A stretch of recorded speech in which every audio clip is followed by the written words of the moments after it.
What up, y'all? Welcome to Chip and Zay here on Texas Sports Unfiltered. I am Zay Collier. Happy Tuesday, everybody. Appreciate y'all rocking with us. 2 to 4 Central Time per usual. Find us on Facebook, Instagram, X, Twitter, YouTube, the whole nine, man. Get the app and see him in the green room. Co-host and friend, main man, Chip Brown. Hey! The immortal words of Judy Brown. Happiness is a choice. And we're happy that you're spending some time with us, Chip and Zay. Holding it down here on the midday. Zay, I apologize. I had to reel in my Phil Steele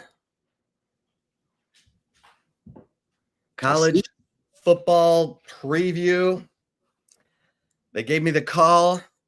I put one on hold or whatever, ordered one, told them to flag one for me at the old Barnes & Noble. I'm like, yeah, I can get it before the show starts. Almost. How you doing, my man? I'm good, man. Yeah, that feels still very important. So I get you. It's cool you being a tad bit late for the feel still. I'm good.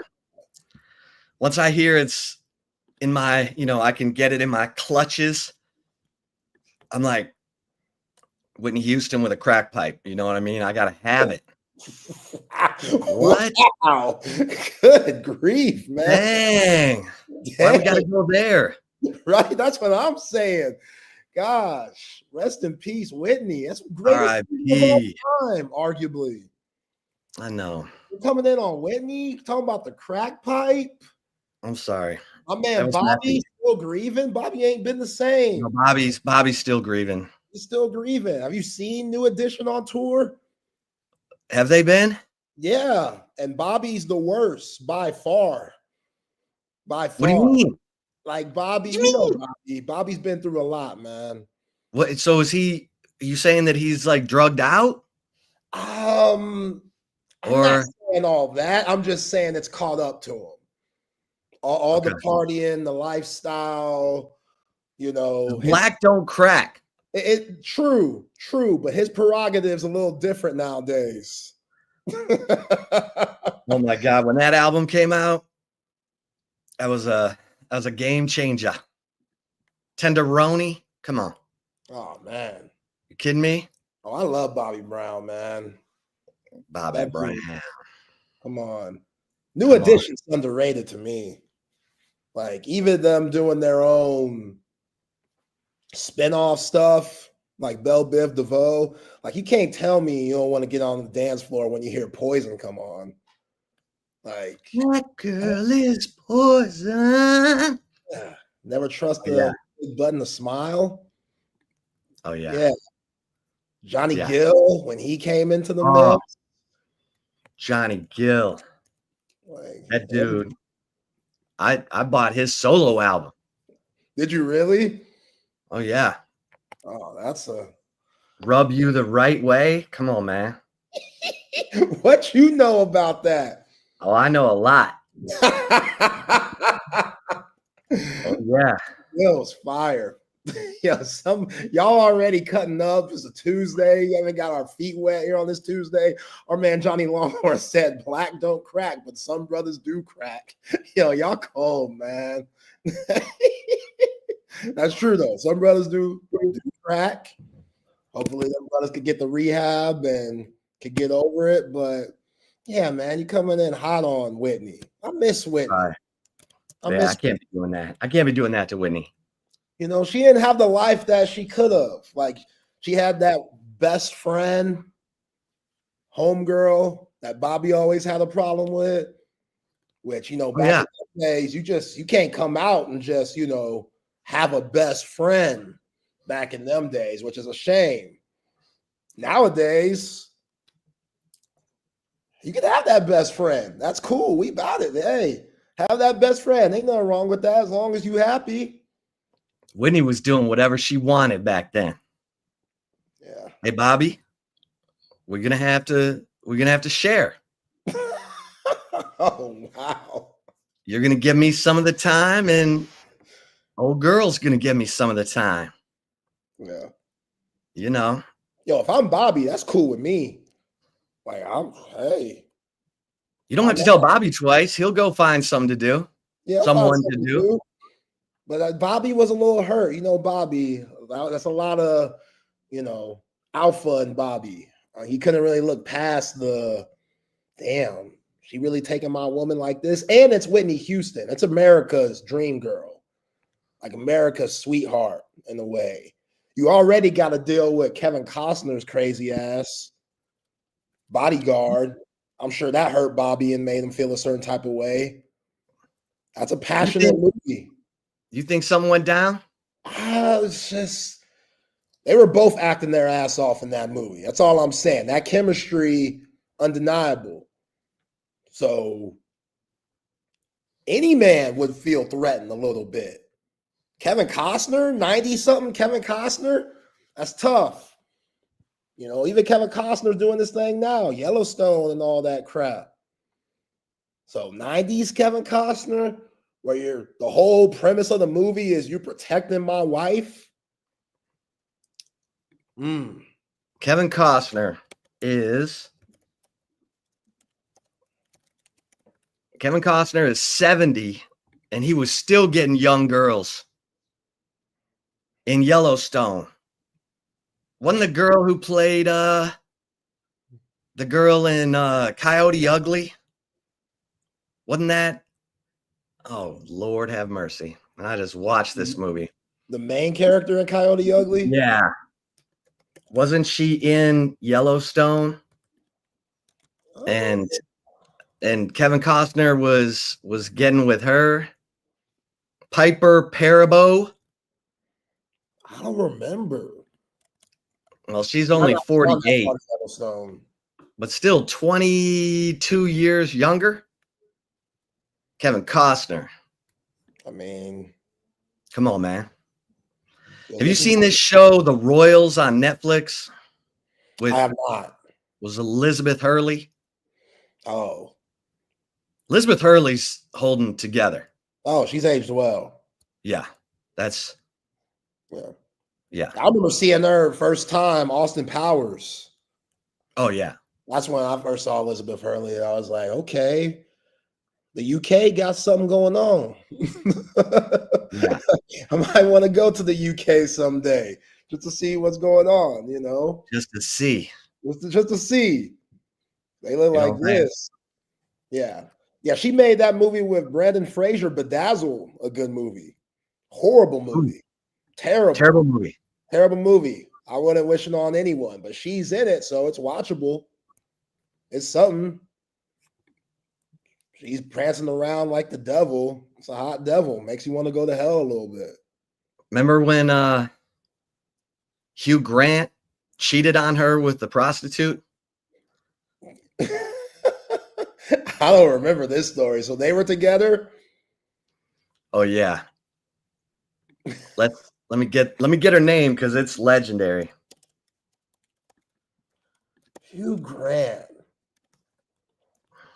Hugh Grant had a nice little run. Divine Brown. No relation?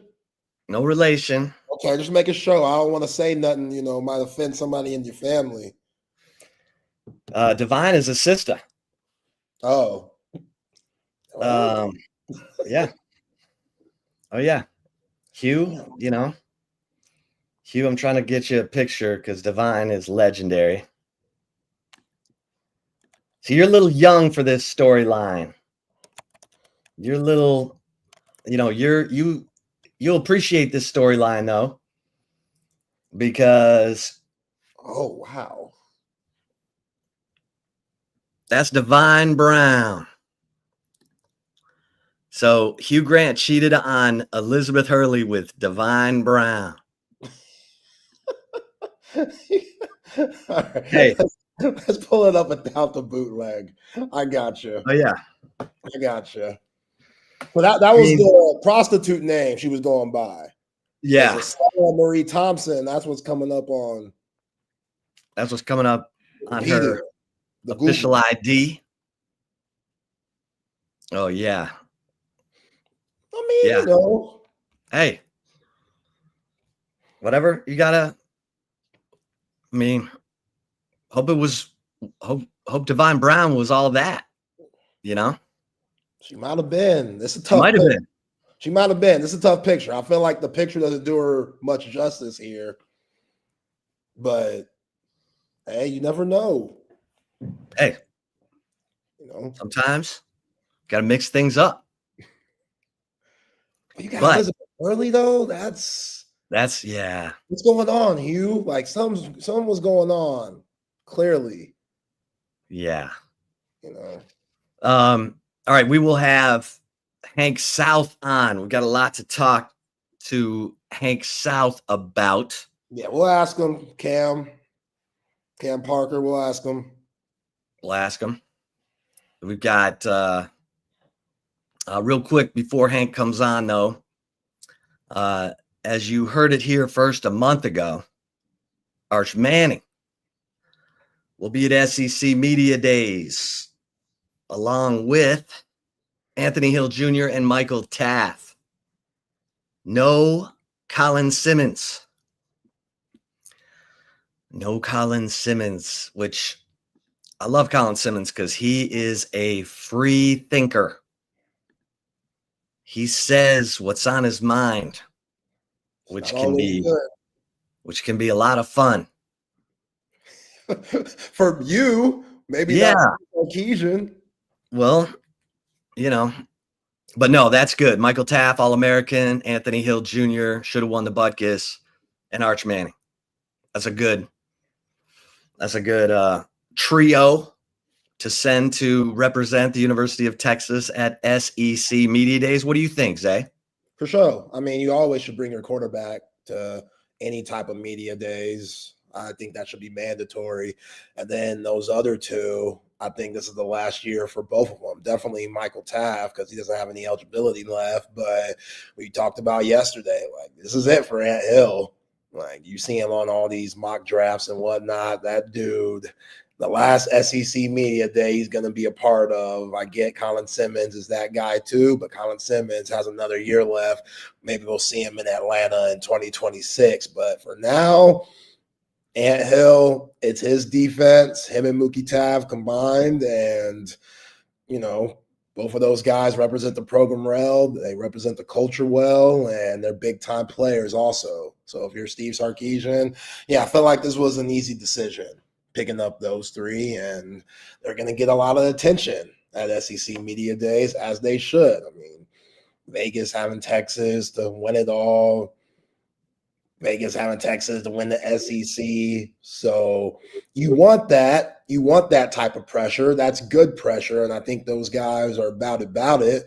But yeah, it's going to be interesting to hear how they go about their interviews and the questions they're going to be asked and how they handle them with all the pressure that is coming into this 2025 season.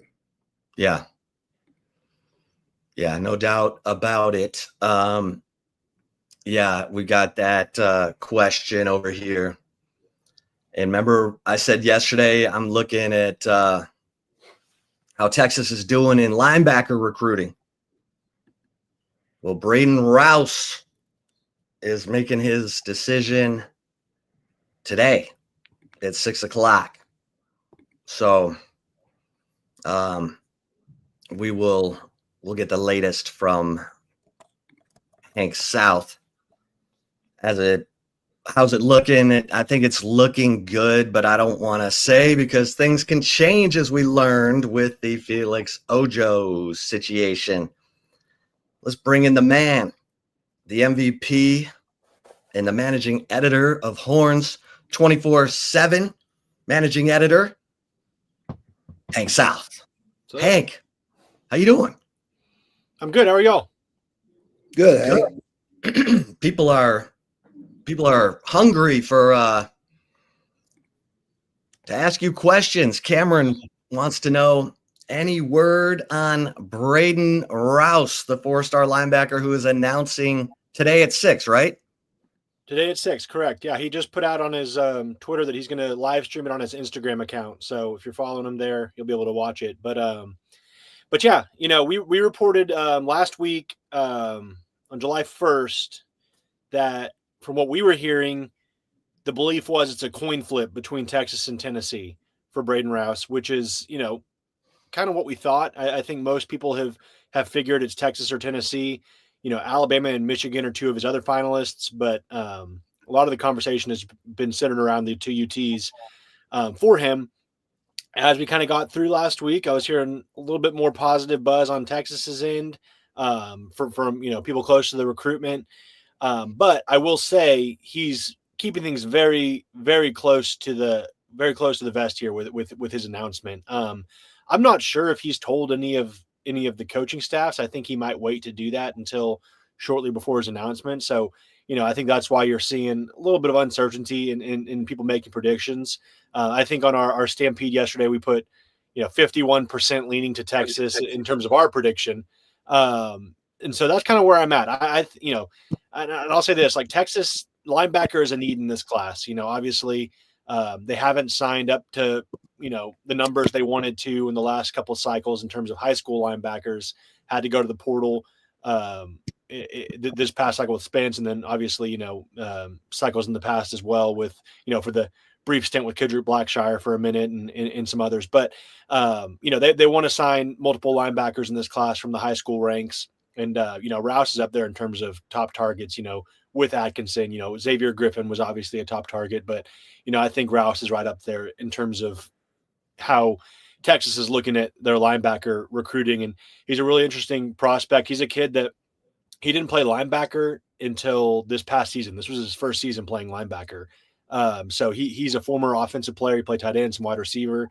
So, he's got that kind of dynamic ability, that athleticism that they love. And the fact that, a kid that is just now learning how to play linebacker, what can he be in 2 or 3 years in the college system? I think that's got people really excited about the prospects of Braden Rouse. So I'm picking Texas. I'm not picking Texas confidently. I could very much see it be Tennessee as well tonight, but I think Texas really needs a win on the recruiting trail, and they need a win at linebacker.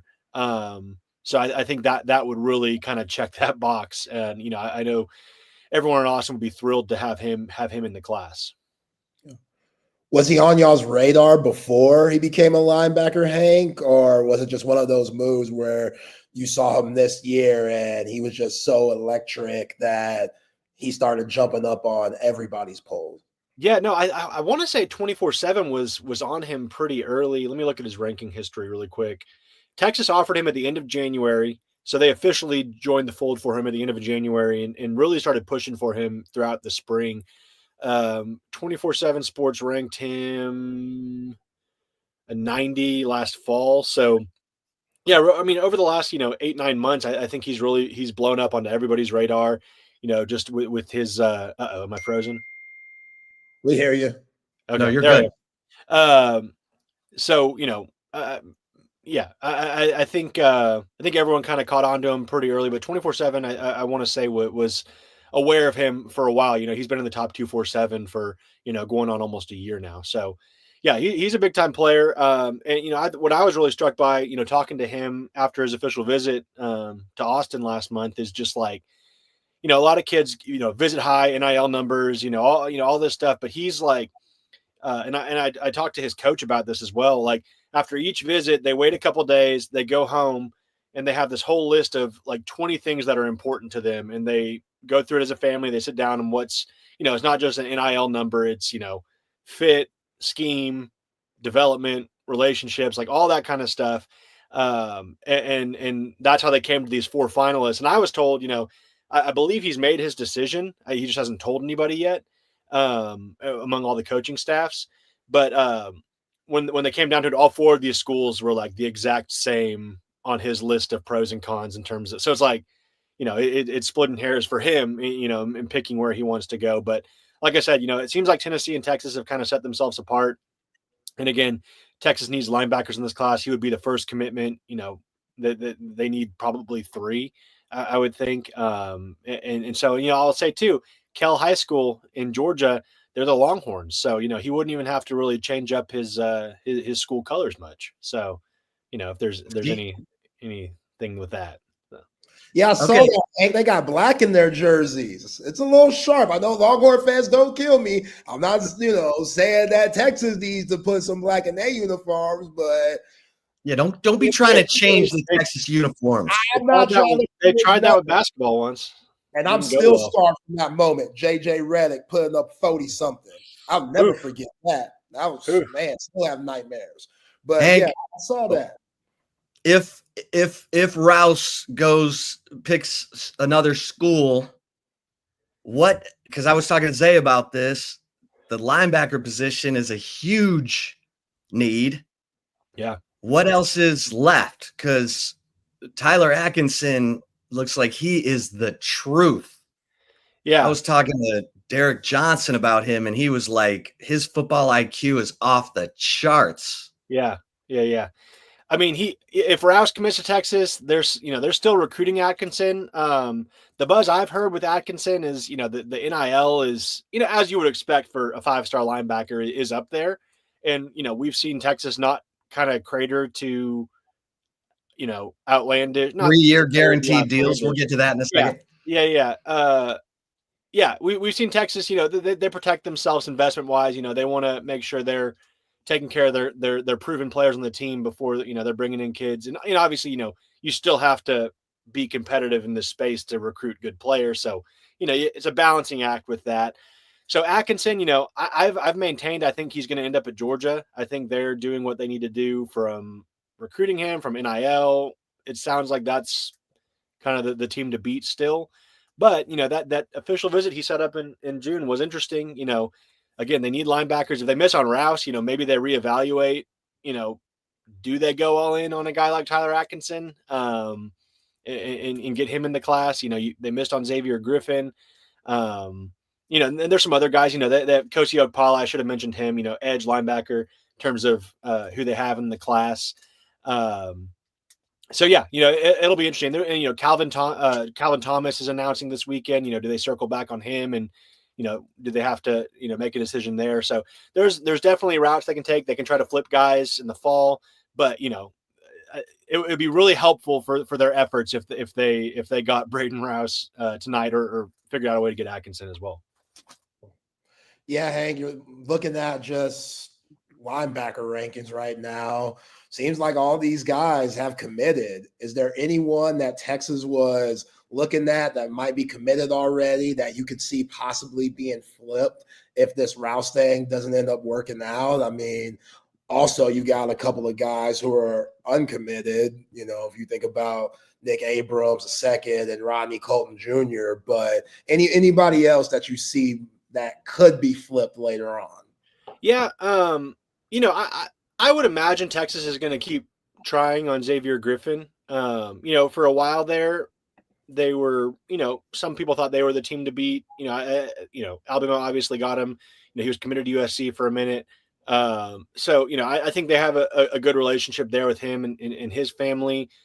I think he's pretty solid with Alabama. I don't think anything's going to change there, but crazier things have happened. So I would think they'd keep up with him. Regardless of what Rouse does, I think they would keep recruiting him if he committed elsewhere. There's, guys like Talanoa Ili from Hawaii. He was set to officially visit Texas in June. He called that off. And he was committing to USC that weekend. Everyone's kind of waiting for USC to their class to fall apart. Not, we don't know if it's going to happen, but historically they've loaded up early and then, they're trying to just hang on by the end. Again, there's no signs that that's going to happen, but I could see him being a guy they try to stay involved with. Tyson Ijawoko, the linebacker from Georgetown, he's committed to Texas Tech. So, we've seen what Texas Tech is doing, in terms of getting their guys to commit. Texas called off his official visit in mid-June. Do they try to circle back on that if they have to? Again, if you land Braden Rouse and somehow pull Tyler Atkinson too, or another one of these guys, you're probably sitting in pretty good position, and maybe you can go to the portal if you need to in the winter. So yeah, I mean, there's definitely options, but it'll kind of all be dependent upon what happens tonight. Hank, we're getting questions also about Jalen Lott, the 2026 athlete who is also announcing today, right?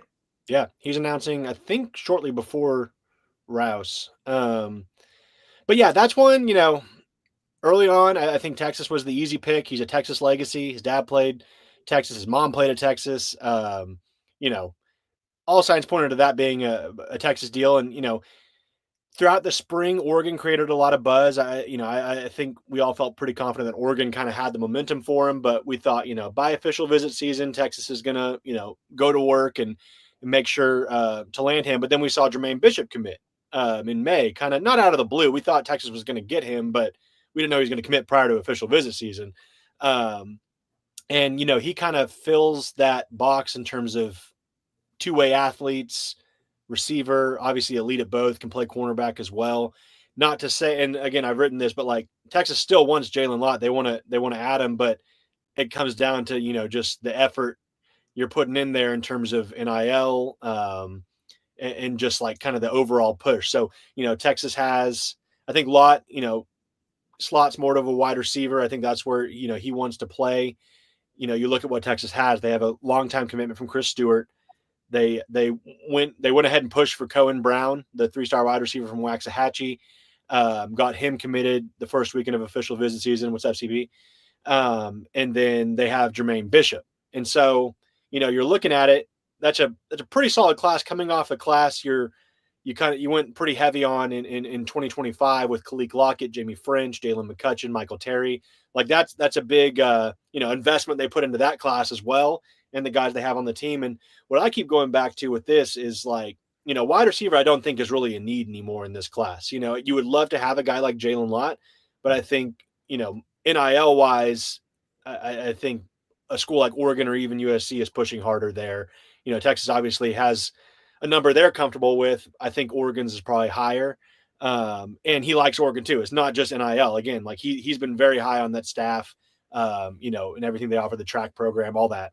But so yeah, that's where I think we're at with that. I think what I was going to mention a second ago, Emmett Mosley, I think joining this team this spring kind of gave them a little bit more flexibility with how they can approach wide receiver recruiting, because they pretty much have a multi-year guy in Mosley from Stanford, that they're not just going to have a guy that go one and done like they've had with these other transfer wide receivers the past couple of years. So I think that gave them a little bit more flexibility. If they need to add a fourth receiver, I think that'll be dependent upon what DeAndre Moore does. If he has like a insanely great season and he goes pro, yeah, they'll probably need to go get another receiver in the portal. But I think as things stand now, if you have Wingo, Moore, Livingston, Mosley, these young guys, these young freshmen back next year, I think these three guys I think you're in good shape at the wide receiver position. So great player. Texas wants him. I think Oregon's making him a little bit more of a priority in terms of, everything else, that kind of push. Any other commitment announcements imminent, Hank, that we need to keep our eyes on? Yeah, so this week's pretty there's a good amount of stuff going on. Samari Matthews on Friday, he's announcing between Texas. He has a top 4, but it's really come down to Texas and South Carolina. I put in a pick for Texas after his visit in April. He came back for an official. He was Mark Orfe's kind of first push since he joined the staff in terms of like cornerbacks he was really going after.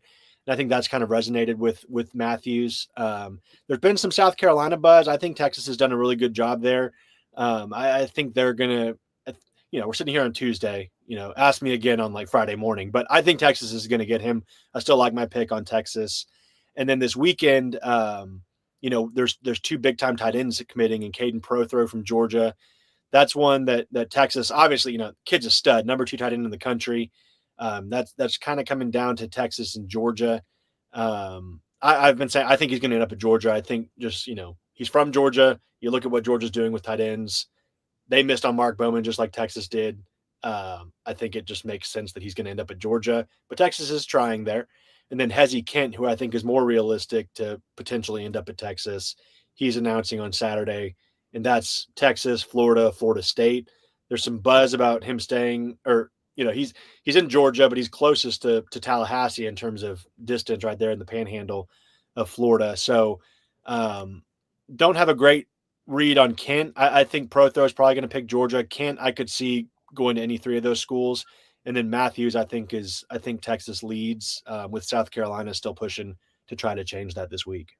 Where is Hezzy Kent? What position? He's an athlete. What he's position? An athlete. He is a 6'5", 300-pound tight end. Okay. And yeah, everyone, that's the reaction we get, when you talk, but like, I mean, he wears it well, and everyone's like, oh, future offensive tackle. He's actually got shorter arms. So I don't know if that's, I think tight end, and now, he's going to get into a college program. He's not going to stay 300 pounds. I would imagine they're going to trim him up a little bit, probably get him down in the 275 range. But, Texas likes to have that jumbo tight end, whether, they're using Malik Agbo at it. They like that position, when they can get two tight ends on the field. So, they've been pushing for him, Florida, all these schools have been pushing for him. So, there's something to be said about kind of, what schools see for him in his future. And how you think though, like catching passes, how he runs, like, yeah, I mean, he doesn't play like a 300 pounder. I mean, like he's pretty nimble, I'd say. But yeah, I mean, again, like he's probably going to need to trim up a little bit once he gets to the next level. And you think it's Georgia, Florida, Texas? I think that is for Kent is Texas, Florida, Florida State. I think that's who it's going to come down to. And then Prothro, who's completely different tight end from Kent. He's more of your pass catching receiver tight end. I think that's going to be Texas or Georgia, and probably Georgia if I was making a pick. Okay. All right. We got to ask you about your take now that you've had a little time to reflect on the Felix Ojo situation. Yeah. The 3-year guaranteed deal. Was that the difference between Texas and Texas Tech? Yeah. I mean, there's no other, I don't think there's any other way to put it. I mean, I think that's what put him over. And, I don't think the thing is like, I think anybody in their right mind would be like, okay, that kind of guaranteed money. Yeah. I mean, it's a no brainer. I just think it's like the way, it was kind of gone about with like, the 4 finalists, Texas Tech wasn't even involved, or, the reporting, we had a feel Texas Tech was obviously trying to stay involved, and then, didn't even have him as a hat on the table, throws the Texas hat. I don't know. It's just like, you could have maybe gone about it a better way, in my opinion, but they're kids. They can do what they want to do. But yeah, I mean, I was pretty surprised. There was rumblings about, it's all, you always feel a little uneasy when you're for so long, you're picking a school for a kid, you're projecting a school. The same thing with like DeCorian Moore last year. It's like you think but like that decision date gets set, and then like you're just sitting there waiting, and it's like, okay, all these guys are lurking in the water to try to jump in and get involved. But yeah, I was surprised. I think for a long time, I think Texas was, the team to beat. It was Texas or Ohio State. That was what the intel was pointing to a week out. As we got closer, Texas Tech was trying to get involved. They got him on an official visit too. So, I think you have to watch where these kids officially visit to really get a feel for the actual finalists. But yeah, I mean, that's a big win. Again, Texas isn't going to commit that much of whether it's rev share or promise money that they don't exactly have accounted for yet, I guess, to pay these kids. That's just not how Texas is going to go about things, regardless if it's a position of need. Like, they're going to pay kids, what they need to pay kids. But, I think 1 year of it, and like his contract got broken down to where it's like $775 a year with like, Matt to get to 5.1 eventually. But like, it's like 9% of their rev share for the entire athletic department for 1 year for Felix Ojo. So, I had one source tell me it's just like they described her as reckless, which I thought was funny with Tech, reckless. But we'll see how it works out. Everyone's taking different approaches with this rev share and house settlement, and like how they're going to go about it. Are they going to just go for it and test the NCAA to see if they can, dare them to come back at them, or like, it's there's all sorts of different avenues teams are taking. I think Texas is taking a more measured, approach to where like if, they're set up for success regardless of which direction this ends up going. as we get further along into the settlement era. Yeah, you think about the Ojo situation, Hank, and it looks like he's getting money, like he's going to be the next Jonathan Ogden, and he could be. Like, we don't know yet, but how good is he really? Because you see Texas fans online crashing out. Like, this guy is going to be better than Kelvin Banks. He's the next thing to slice bread. And I'm over here just like, man, you just never know. So do they have a right to be this, sad that this didn't happen? Because I'm trying to see what some of these, like, that's what we do. Like, I see the fans, I hear them out. Not everybody's in the know like us, where we get to talk to your expertise every day. So I'm just trying to figure out, like, damn, y'all really this down bad about this situation? It can't be this bad. Yeah, right? I'm sure like part of it also stems to the fact that it's tech. So it's like, it's not like, Oregon's different, or like if like Ohio State, even like Ohio State, it's like, it's okay, but it's Texas Tech. So I think that's what irks Texas fans a little bit more with Felix Ojo, which I understand. But no, I love this kid. I think he's awesome. Regardless of if you pick Texas or Texas Tech, we have him ranked as the number one offensive tackle in the country. And I know everyone's like, now that he's going to Tech, it's like everyone's bringing up that rivals camp. I think we talked about it last week. It's just like he got where Richard Wesley was working him over. Yeah, Richard Wesley. You saw Drake Cruel, who Texas is recruiting at edge. KJ Ford, who's I think trending to Florida from Duncanville. He had a rough outing, but I will say, like, he talks the talk and he tries to go out and back it up. He at least goes to these camps and he competes. He has a competitive drive to him, and I think that says a lot about him. But I mean, the measurables are there, the wingspan are there, the arm length. He's a legit prospect, like athletically, physically, like has all the physical tools. So I think he's worth getting upset about. Like, if you're a Texas fan, you spend all this time recruiting him and putting these resources and, going after him for a year plus to just, few days out, Tech come and pull the rug out from under you a little bit, so to speak, or a lot.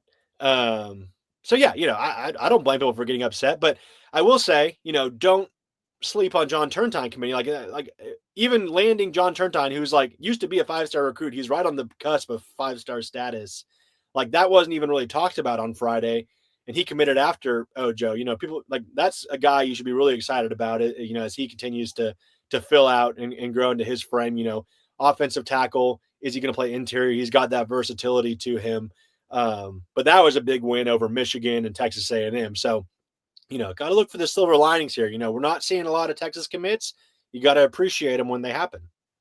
Well, in some of these positions, Texas has recruited well in. You've got Nick Brooks. You've got, Brandon Baker. You got some dudes on campus who are not even, or just now starting, or not, Nick Brooks, not even starting yet.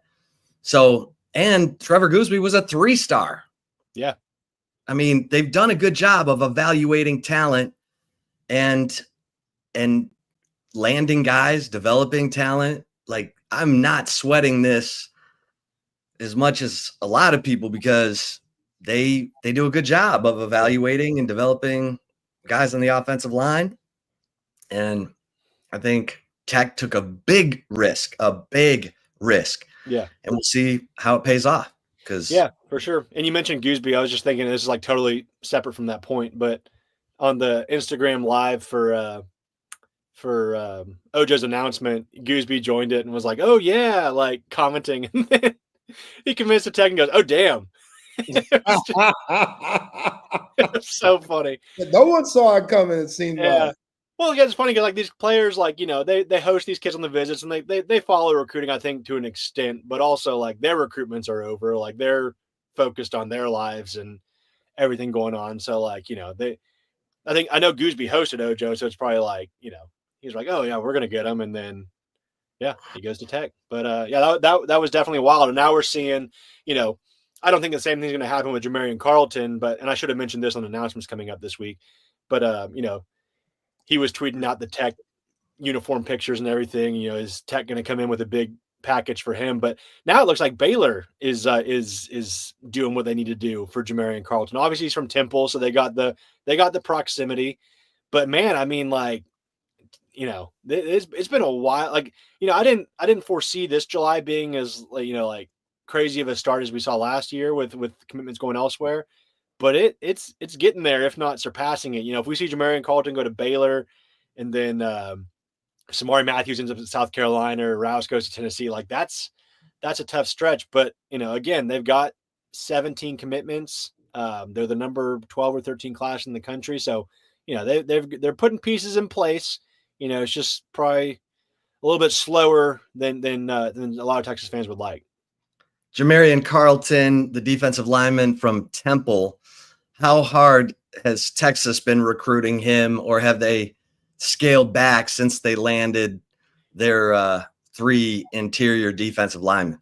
Yeah, so Carlton's more kind of your edge type, so he's been a big priority for them. I think a little bit of the pressure in landing him got taken away when you land a guy like Richard Wesley. But I say that, and then Texas has missed on Drake Quinn. They've missed on Xavier Griffin, who's somewhat of an edge rusher, as projects there early. I'm thinking of other guys. Why can't I think of any? Oh, Luke Wafel, who committed to USC. Who was the other big one that just popped recently away from? Oh, Trenton Henderson to LSU. So probably need to sign more than one edge rusher. You're deep there. You got a good situation there. And really the only guy you're probably losing, depending on how you look at our slot positions, is Burke next year. So, I think the depth chart's playing a factor with a lot of these like elite pass rushers, but Richard Wesley wasn't scared of it. He wanted in. I'm not saying anyone else is, but I'm just scared is not a great word to use. But like, I think the depth chart is something kids are looking at. And I don't know what the deal is with, what's all gone on in his recruitment, but it's always felt like, Texas has kind of been the trending team, but it's always looking like, he's looking for somewhere else, like not an excuse, but like looking for somewhere else to go for whatever reason. And, Baylor makes sense. He's right next to it. They recruit well. Dave Aranda's a defensive coach. So we'll see what happens. It's Tuesday. We'll see what happens by Friday when he announced, Thursday when he announces on July 10th. But it seems like Baylor's trending right now for Carlton. How do you pronounce the brother's name that just signed out of Houston, the linebacker, Kosi Okpala? Yeah. Talk to us about him a little bit. Hank. Yeah, he's a stud. So like he's kind of like a Xavier Griffin light in terms of like, Griffin's like elite number 1 linebacker in the country. Okpala, a little bit, not as refined, a little bit more raw, but a kid that can start out playing edge and then grow into more kind of an off-ball role for Texas. So I think Texas, they love these versatile guys. We say it all the time. It's like, we say it almost too much, but like love the versatility, what he brings. And a guy that, he was a pretty highly coveted recruitment. Like he chose Texas over Penn State, Miami, and Baylor. So like he had some like big time suitors coming after him. But just kind of like, a great in-state ad, I would say. Just you want to make sure you're taking care of, your state first before you move out, and look for other players, which, a lot of this year is recruiting kids from out of state. So, if they're going to be in state, they have to be thought highly of. And Okpala is definitely that. For Texas. So, you could count him as a linebacker. So, you probably want to try to sign 2 more at the position. So it starts with the Rouse tonight, and then we'll see what happens with Atkinson going forward. Hank, I know you got to go. You got a million things going on, but Texas basketball gets a commitment from German power forward Declan Duru. Yeah. That's a fun name to say. Yeah. Double D, baby. 6'9", coming off a silver medal finish with Germany in the under-19 World Cup. Your thoughts on Declan Duru? I'm not going to lie. I didn't know who he was before this morning when he committed. So, I was a surprise to everybody to see it, but as I read about him and as I watch his highlights, I mean, seems like for like a last roster spot, I mean, kind of a home run get, I would think, just watching everything he's done. Like you just mentioned, he just finished with Germany on the FIBA U19 World Cup. He was shooting 52% of his field goals and then 36% from 3-point range. And I was reading an eval from him last fall, and the question, like the not concern, but like the critique of him was like, can he shoot? Can he be an effective shooter? And I think this showed he can be, because the defense is there. He can stretch the floor. Like, he's a good rebounder. Size, 6'9". And so, I think it's a great get for this upcoming season. I know Eric Bossy wrote a story on Horns 24/7 saying, like, he's physically ready to play this year. So, like, the makeup is there. So yeah, it just goes to show, like, the pillars of Sean Miller recruiting are high school, portal, and international. And, that's what, 4 international guys on the team now. So, came from Florida Atlantic or Xavier, but guys from other countries, originally on the Texas roster. So I think it's a big time get for them. And, I'll be excited to see if he can contribute this year. Hank, great stuff, my man. Great work. And let's do it again next week. Sounds good. Thanks, guys. Appreciate you. Right. There he is, Hank South, managing editor, MVP. Man is slaving over a hot laptop with all this recruiting going on. We're coming out of official visit season. Things will go quiet in August. But for right now, it's on. It's on, baby. Donkey Kong. It's on. No. I'm not freaking out about Texas football recruiting at this point, because here's the thing. When Texas misses, they've shown they can go fill from the portal. And they missed big time at defensive tackle. I mean, Aaron Bryant, Zach Swanson, Chris Ross, Sadir Mitchell. They missed on all those dudes. And they were able to go get 5 defensive tackles out of the portal. You don't want to do that. You don't want to make a habit of that.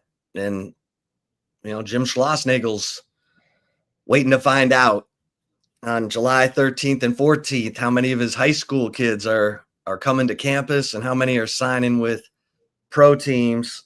And Schlossnagel wants to get young high school kids in the program so that he's not having to go to the portal as much. And Texas football has not needed to lean on the portal as a foundational move, but only to fill if there's an opportunity or if there's a need. So, Zay, I'm not sweating this yet. Now, obviously, it would help if Texas can pick up this commitment from Rouse today at 6:00, because he's a linebacker that they've been, targeting and working that recruitment. And good Lord, if they end up landing Tyler Atkinson, people need to throw a parade, because the way that Derek Johnson was talking about this dude, he has the same football intelligence as Anthony Hill Jr. and the same physicality. So whoever gets him, in my mind, has just landed a future NFL guy, like, put it in the books. So, Anthony Hill Jr. was that. We knew that coming out of high school. He was that good.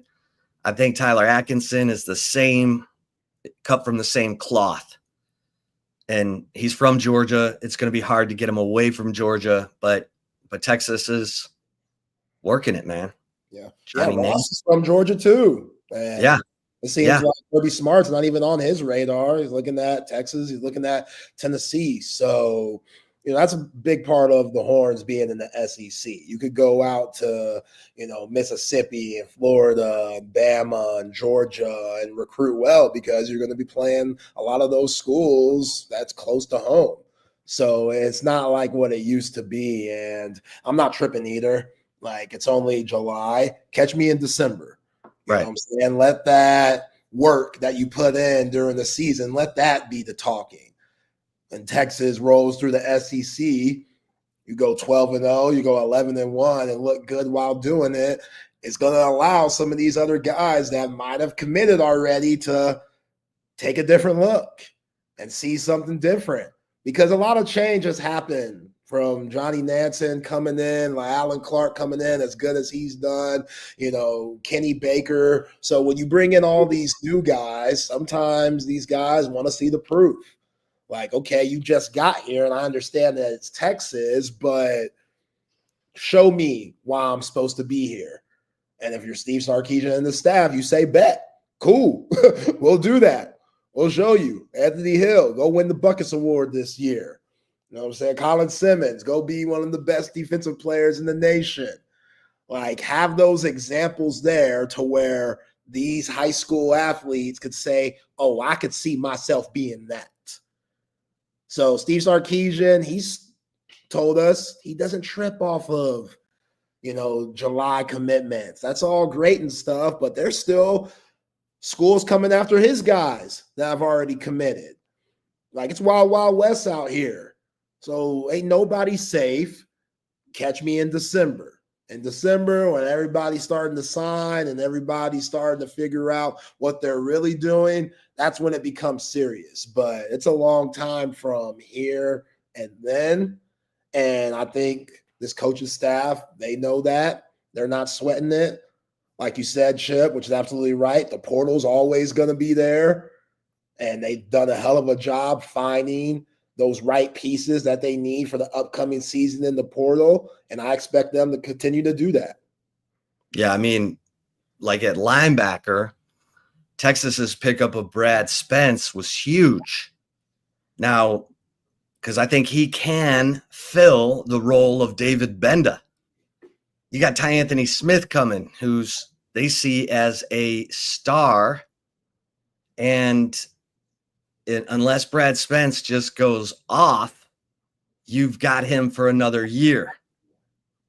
And you need him because he can do some of the things that Anthony Hill can do, like rush the passer and cover. And, there's only one Anthony Hill, but you got a guy who sacked Quinn Ewers last year for Arkansas and had 6 sacks from the linebacker position, which is a lot. Anthony Hill had 8. So Texas has done a really nice job of evaluating players from the portal when they need to go and pick up some help. I mean, Jack Endries, Emmett Mosley V, I think people are going to be happy with those pickups. And if they found dudes at the defensive tackle position, this defense could be elite, could be championship level. And, I don't know. We got to wait and see if that communication in the back end can be what it was last year with Michael Taft directing traffic. But we know the edge room and the linebacker room are probably the 2 most talented and deepest rooms at those positions in the country. I'm just saying. So, let me ask you this. As far as the interior defensive line, who do you see involved in that rotation? Like, how deep do you think they're going? Because we talked about it yesterday. They're basically 4 deep, with Jermaine Lole, Bill Norton, Alfred Collins, Vernon Broughton.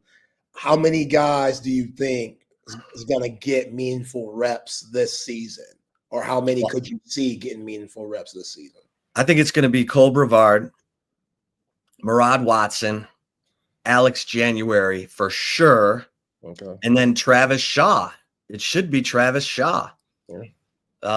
And then if you you get anything more than that, great. I mean, if Levon Johnson from Maryland turns out to be a dog, and if Hero Canoe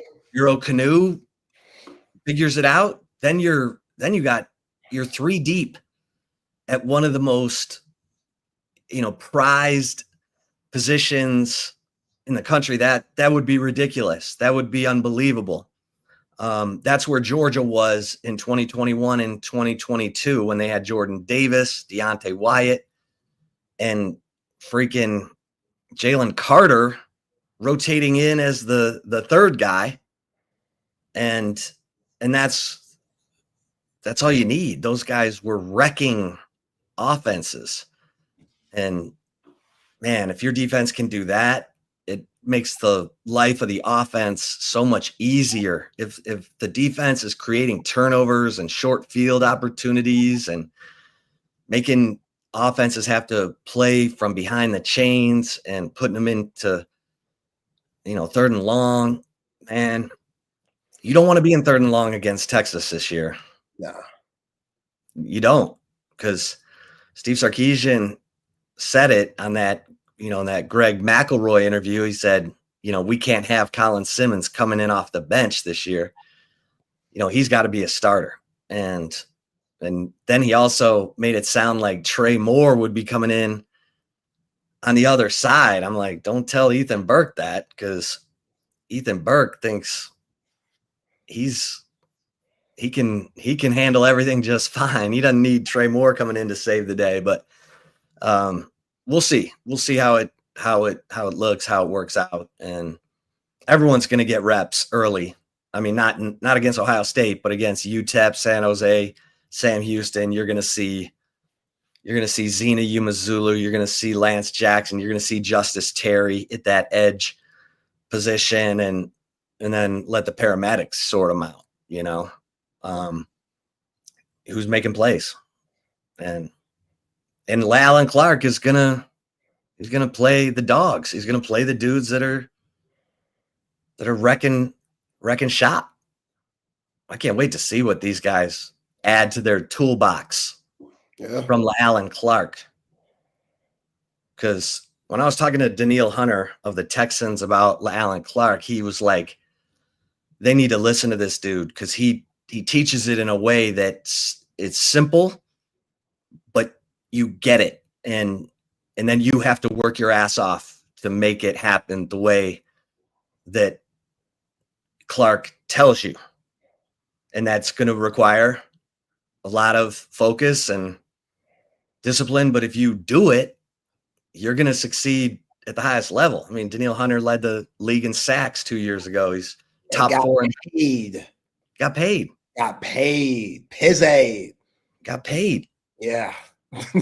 And that was not a one-hit wonder. This is a guy who's top. He's top. He's been top 4 in sacks the last 3 years. So this is a guy in his prime who's playing up to his prime. And, Clark, as I mentioned, has worked with Micah Parsons. He's worked with Jeffrey Simmons and Ed Oliver. Like, he's worked with defensive tackles and defensive ends. And we know he's hot on the recruiting trail. Chris Hummer is on a much-deserved vacation. Good for Hummer. So we'll catch up with Hummer. Heck, this time next week we'll be in Atlanta for SEC Media Days, and Hummer will be there. So hopefully we can just grab him and sit him down with us. Tomorrow, Brad Crawford, national college football analyst from 24/7 Sports, does a great job, covers the SEC inside and out. We'll get his thoughts on everything heading into SEC Media Days next week. But Zay, what do you think about the 6'9" German power forward Declan Daru? Like him. Tremendous upside. sneaky athleticism. He's not going to jump out the gym, but he's a Swiss Army knife type of guy. Like if he gets switched off on guards, he's going to be able to hold his own and get in the defensive stance and stick with him. You know, he watching this film, he got switched out on guards quite a few times. And usually for a guard, when you see a big like that switched on you, you know, a light bulb goes up and you feel like you could just take your man and take him to the cup and do whatever you want. Not against Drew. Like he is very good laterally, and his offensive game, you can see that it's still a little bit raw, but the jump shot's promising. He does a really good job of playing off of closeouts. If you've seen film of him in that FIBA under-19 tournament that he was in. And yeah, I just think he has really good upside, and it helps fill out this roster that's really underrated. I mean, y'all should know by now, been preaching to Texas coaches in the past. Go overseas, whether it's Africa, Europe, South America, it don't matter. You got to go out there. They are out there if you're willing to go get them. And they want to come to America to showcase their stuff. Like, I don't understand why it was so difficult in the past, because as you see now, what Sean Miller has done, and again, this is on paper, so who knows what this could end up being. But when you got Lithuania's own Matis Vakitaitis and Lassina Traore and the kid from the UK, Lewis, I don't know how to pronounce his name, Obria, the 7'2" kid, like, and now you're bringing in Drew. All those guys have size. All those guys are 6'9" and up. So it's when it comes to being physical down low, you didn't have those guys last year. You got them now. You got guys that are willing to get a little scrappy and get a little nasty in that paint. That's what you need in college basketball. Yeah, you need guards, but if you don't have guys that are intimidating down low to make you second guess driving to the hole and throwing some crap up, you better work on your floater when you play against Texas, because they got bodies that are going to be able to contest shots. This is a big team, man. Cam Heide, 6'7". Dalen Swain, 6'8". John Clark, the freshman. Nick Cody, 6'9", 6'8". They got good size to go along with their guards with Simeon Wilcher, Kendall Weaver, Jordan Pope, and Tremont Mark. It's just about Sean Miller putting it all together. They don't have that it guy. Like, I don't know who's going to be the leading scorer on this team. If I had to guess now, Dalen Swain, Tremont Mark. Other than that, maybe Simeon Wilcher. Other than that, I don't know. And that's going to be the question mark for this squad. Like, when you need a bucket, who's that guy? You knew who it was last year. It's the dude that went 6 overall. So did the defense. Yeah. Like, I like that Camden Heidi's a guy who's hit big shots for Purdue in the limited time that he got. And you got to be able to you got to have multiple guys who are willing to take that shot. You know, when the shot clock's winding down and it's a 1-point game and it's in the final couple minutes, I need guys who want the ball and are determined, or have the ability to drive and dish. And so I like the fact that, you know, Lassina Traore is an animal. I mean, all indications are is his knee is surgically repaired and he's good to go. So if he returns to form, this is a guy who is that intimidator presence, Zay, that you were talking about. This is a 6'10", 250 guy who throws his body around, who fights for rebounds, and then gets back up and, you know, takes it to the rim, gets fouled or scores. Okay, I can work with that. Like, you know, Caden Shedrick showed it at times. Lassina Traore, from the film I've watched of him, that's how he operates all the time. Like, he only knows one speed, and that's my ball. I'm getting it, and I'm going back up with it, and y'all can either hack me or watch me dunk on you. This is a guy who averaged 10 boards for 2 seasons at Long Beach. And I get it, it's Long Beach, but there's a want to if you're averaging 10 boards at any level. So, and Sean Miller's on the record saying this guy was going to start for us at Xavier at the center position. And Sean Miller still feels strongly about Lacina Traore. I think the 7-foot guys, Vocatitis and Obilahu, the kid from London or England, those guys are going to Obiora, the 7'1" kid from London. Those guys are going to learn from the grit, the toughness, I think, of Lacina Traore, and he's going to toughen them up in practice. And I think you're right. They're going to have a much bigger, more physical presence. Wiltshire, point guard, 6'4", Tremont Mark, 6'5". There's some length out there. Yeah. Last year I was really surprised with the lack of which. Maybe you could put the blame on the coaching staff, but I thought that team should have been a lot more versatile with what you're able to do. And we never saw that. I don't think Rodney Terry really trusted his team to at times put Arthur Kaluma as your small forward. He played power forward probably 95% of the season. He was so out of position there at 6'6", 6'7". They were doing him a disservice there. Now, you shouldn't have any of those problems with the roster that you currently have. There shouldn't be anyone really playing out of position, which that lets you dictate the type of pace you want to play at, the type of game you want to play. Also, whoever your opponent's going to be, you could put in the different types of matchups to match up who you're going to play. What I mean by that, if you're playing a bigger team, you could go big, and you should feel comfortable doing that. You don't have to just settle because that's the roster you have and you don't believe in it. If you're playing a more fast-paced team, you should be able to do that too, where you probably see a lot more Cam Heide and Dalen Swain as your wing guys, and then the rest of those guards and one of those bigs from overseas that you have.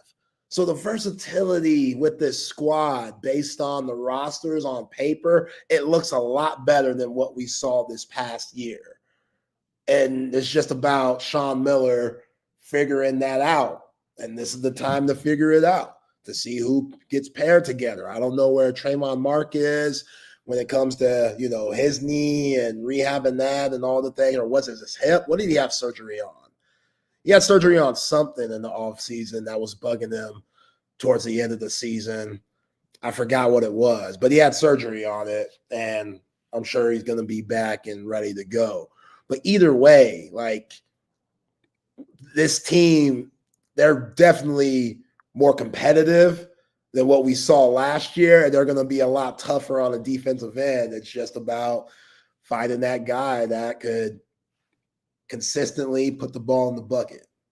Yeah. And Jalen Lott, who we talked about with Hank. They acting like on our comments section, they acting like Jalen Lott's the next coming to Jerry Rice. Y'all going to have to chill for me. Is this kid that good?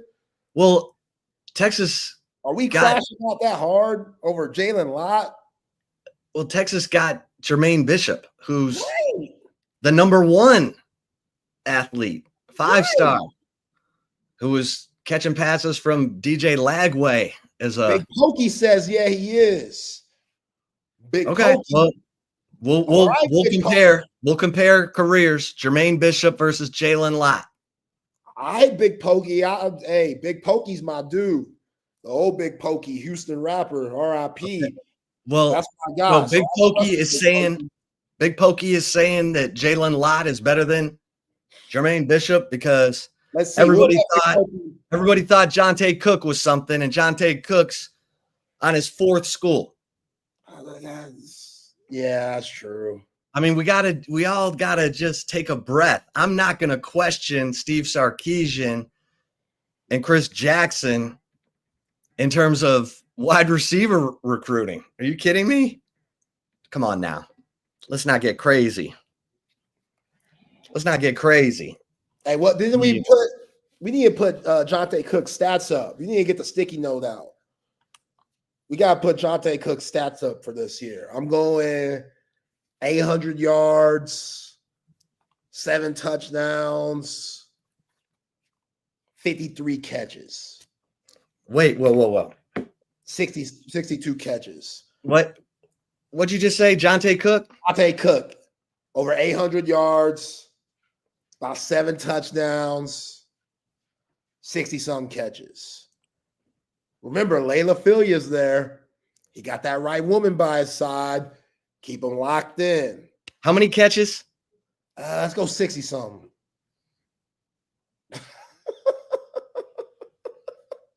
60 catches, 800 yards, 7 touchdowns. He ain't worrying about stealing no more. He doesn't have that. He doesn't have the Ohio State quarterback anymore. That's right. That's true. But they got that kid from Notre Dame, the transfer. Yeah, they got the backup. Yeah, backup from Notre Dame. That's good. That's good. We'll take it. You want me to put that on the wall? Put that on the wall, man. All right. Put that on the wall for my man Jonte. July 8th. Yeah. There we go. At Syracuse with Layla Filia. I'm retired. I ain't playing one-on-one against nobody. You kidding me? If Tyrese Halliburton could rupture his Achilles, who's in a lot better shape than me, can't do it. Won't do it. Absolutely not. And Tyrese Halliburton, his insurance is a lot better than mine. So that rehab process, nah. But I Whoa. What? Really? Is this where we are right now on July 8th? I like that, Pokey. I like that. Texas has been terrible. I like that. I like that. I need some negativity. We need some negativity. Sark needs that. Sark needs that to push them hard. See, this is what I'm talking about, though. This is what I mean. This is what I've been seeing all over X and social media. This is the type of crash out that I am talking about, and I asked Hank about with my man Felix Ojo. Like, Texas fans, whatever happened to developing? Was 3 stars are cool? Yeah, Cohen Brown from Waxahachie. Dude's a burner. 4-star can't be good. You know what? I've almost come to like the 3-star guys. Me too. They got something to prove. You got Hayward Howard from New Orleans, 6'2" corner.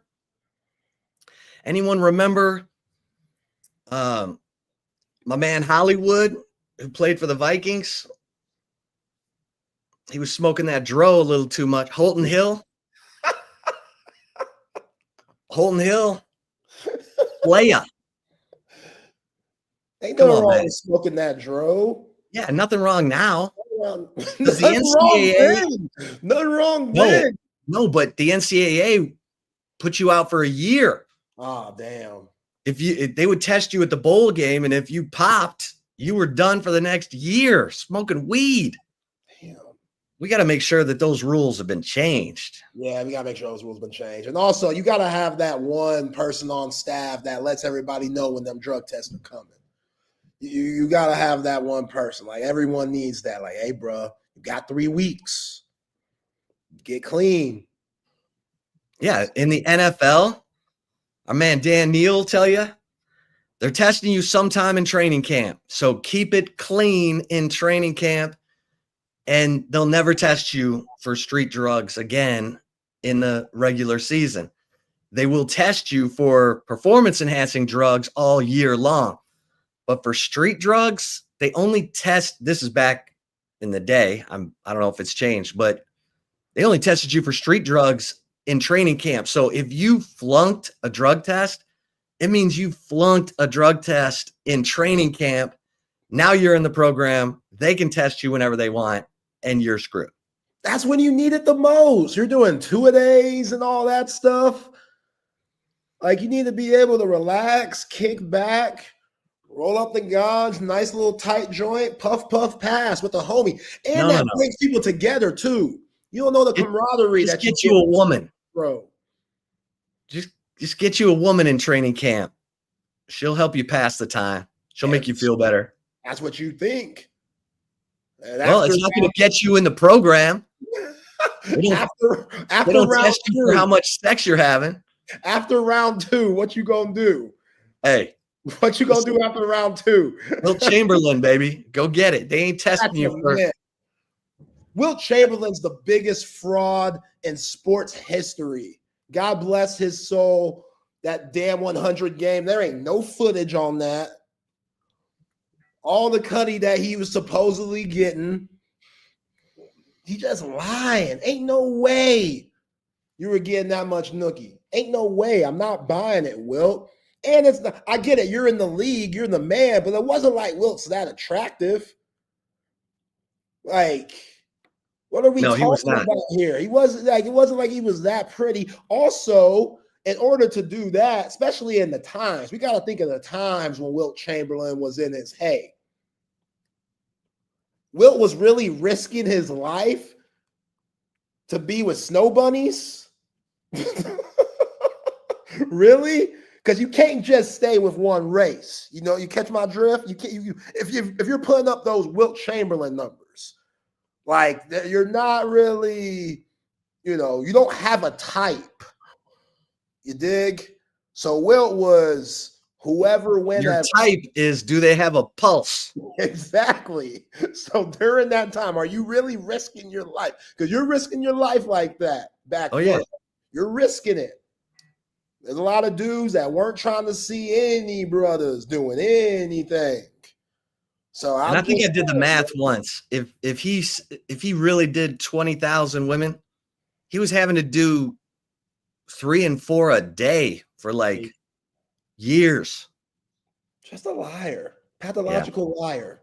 That just does sound like some lies to me. Just a lie. Why you gotta lie, Will? It's cool. Like, we believe you. We believe you're not a virgin, Wilt. That is cool. Like, I don't know where, like, how did it go from that? Like, I don't know where he just, and everybody just allowed it to happen. All the press just allowed it to happen and say that we believe it. I don't believe nothing Wilt Chamberlain did. He probably only had like 85 points in that 100 game, and they just elevated those stats like they've done for other greats.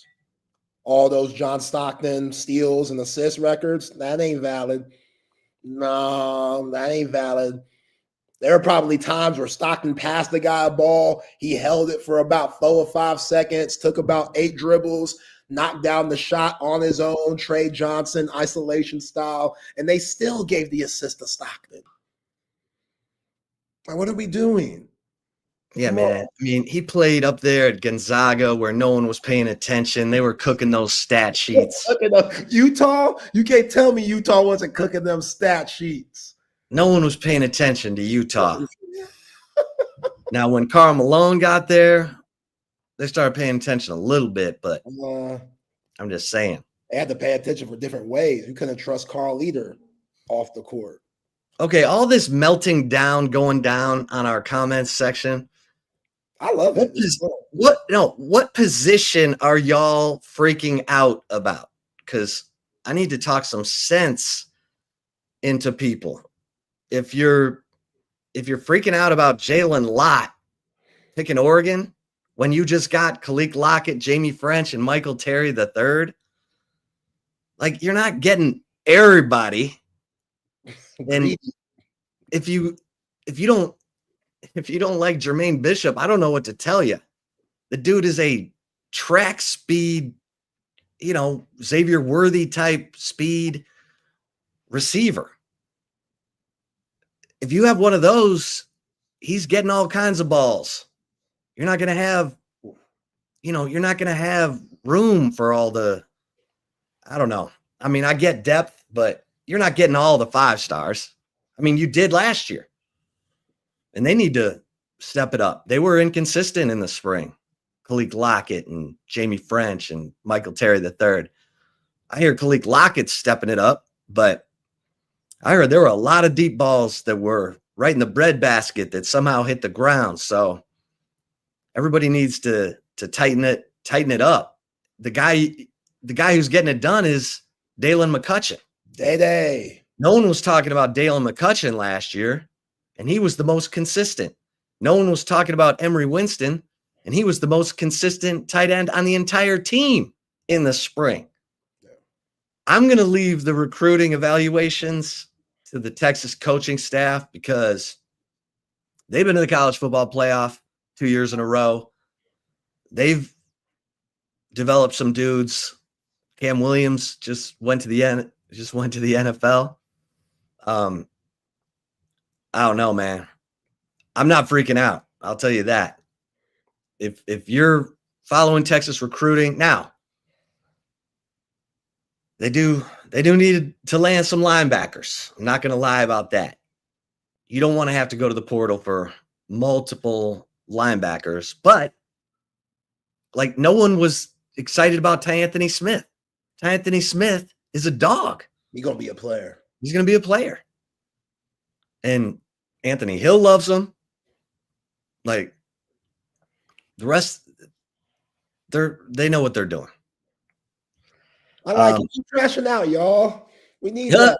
Life, sometimes you need a wake-up call. Life's too good sometimes. Sometimes you need somebody raining on your parade. That's okay. Haters in this world, they got to exist. Well, here's the other thing about Oregon, because someone asked in our comments section, is Oregon even that good of a program? And Oregon has Dan Lanning, who's seen as the next.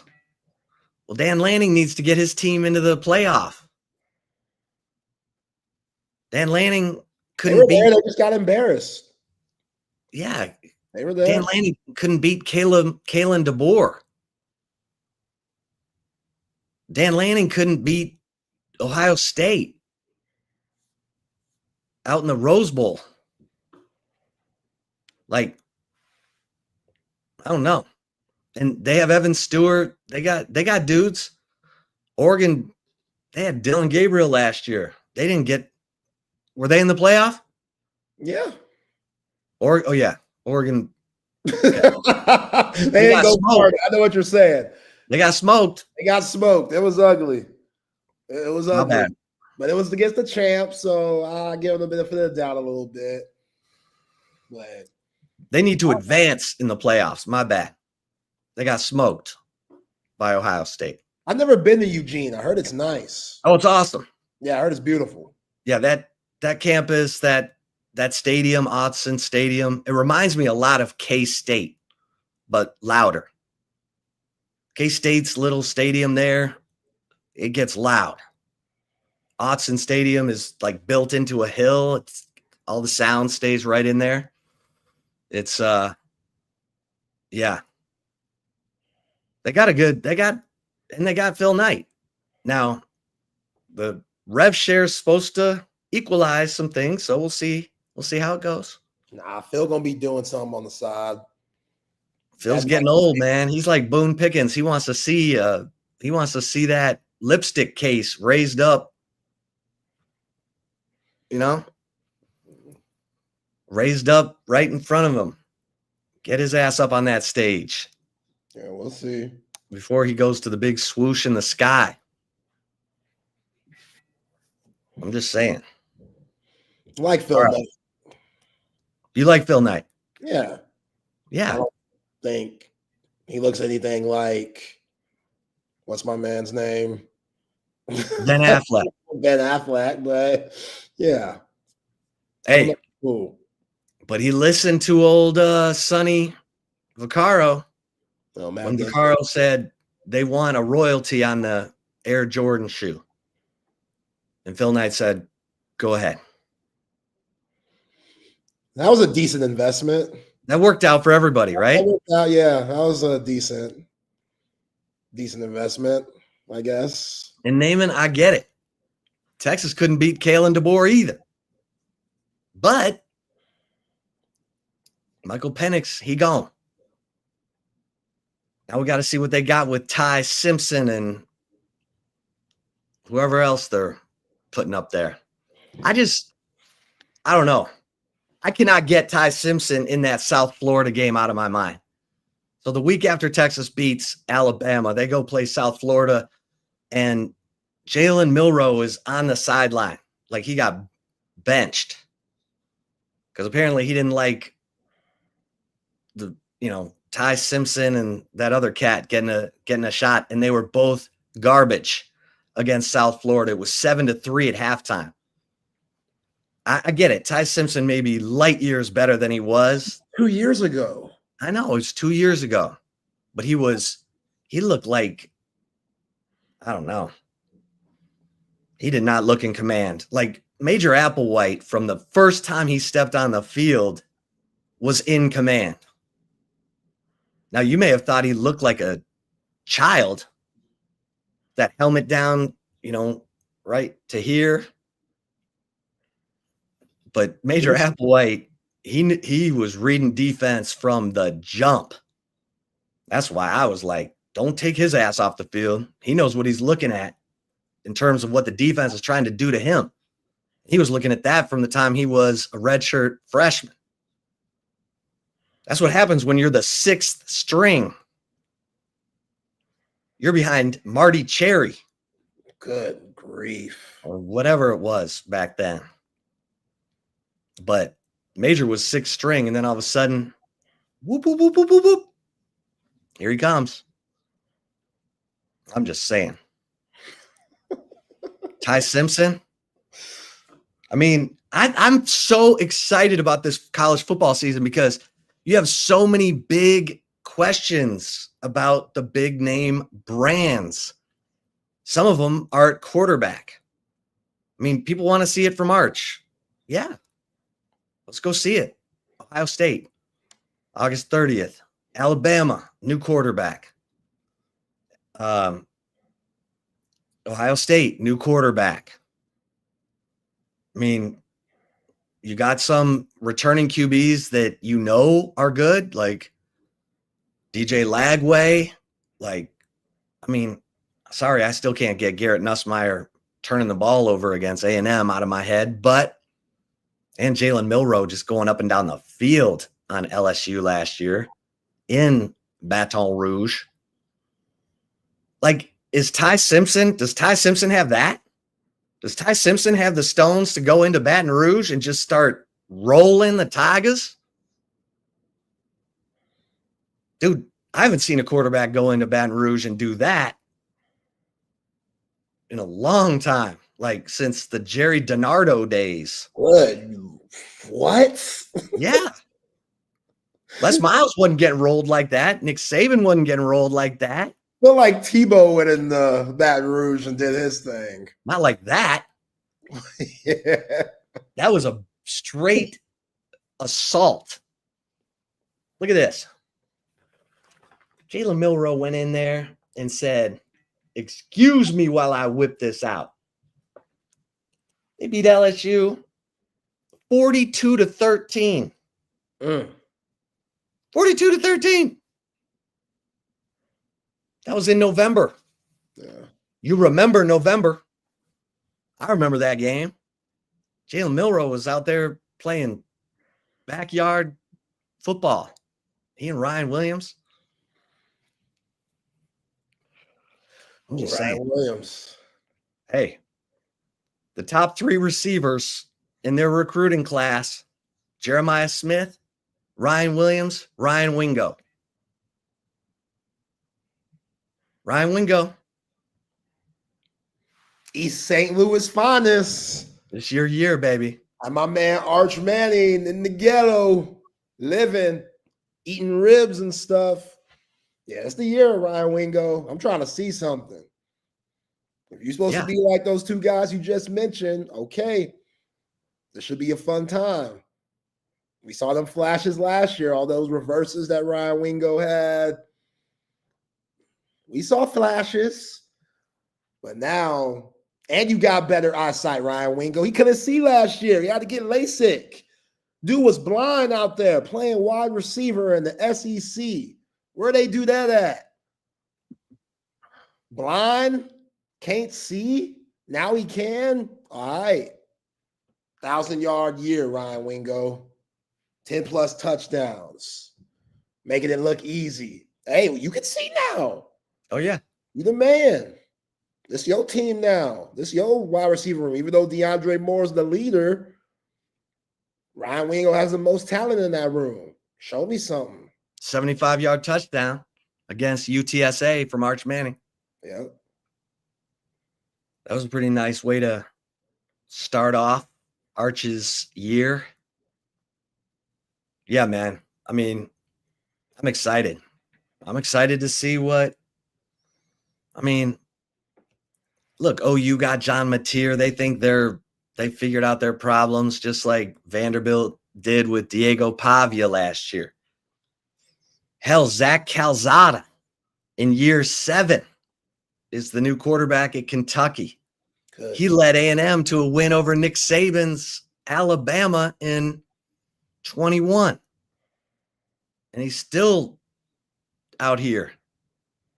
Now, every quarterback who's transferred into Kentucky's program, like, they got a quarterback battle, don't they? It's Calzada and the dude that came in. Yeah.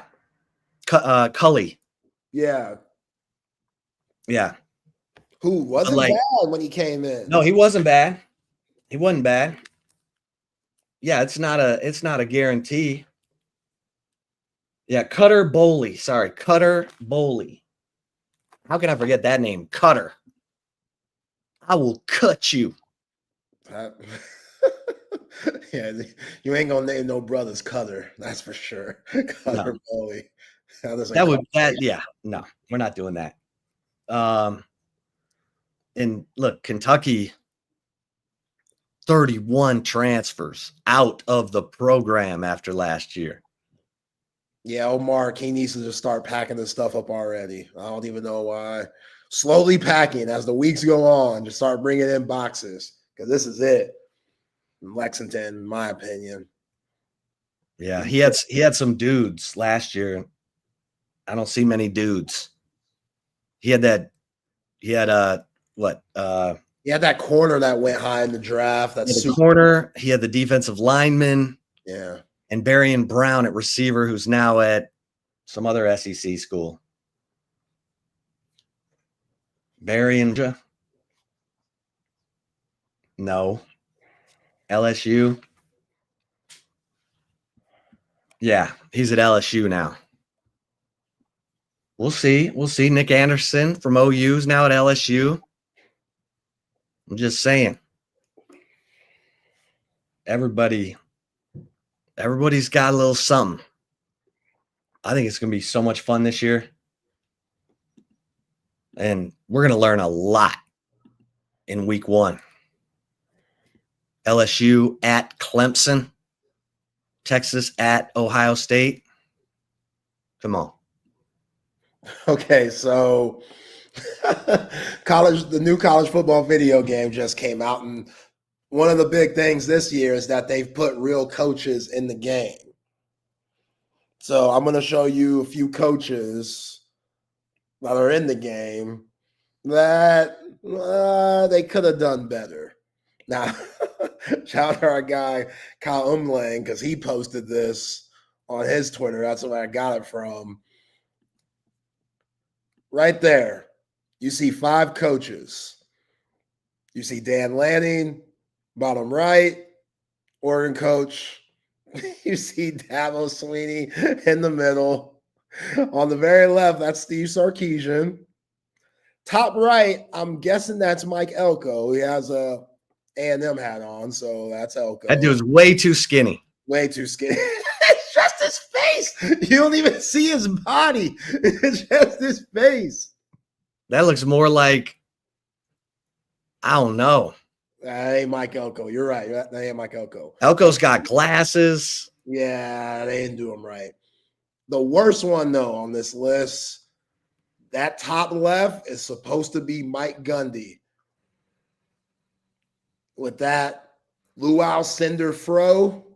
That throw is enormous. Bro, it's crazy. Yo, that can't be right. That can't. What are we doing? I said Will Ferrell. That's Mike Elko. He looks like Gabe Kaplan. No one even knows who Gabe Kaplan is. Oh man. Have you seen the movie Fast Break yet? No, I haven't seen that yet. You got to watch that. No, I know. That's one of the funniest basketball movies of all time. Like, you want a funny sports movie for every sport? You got Caddyshack for golf. You got, Major League for baseball, Bad News Bears for baseball. You got all kinds of stuff for football. Yeah. Waterboy. Fast Break is the funniest. Yeah. Oh my God, those are terrible. Yo, they look like they got Sark on that yak again.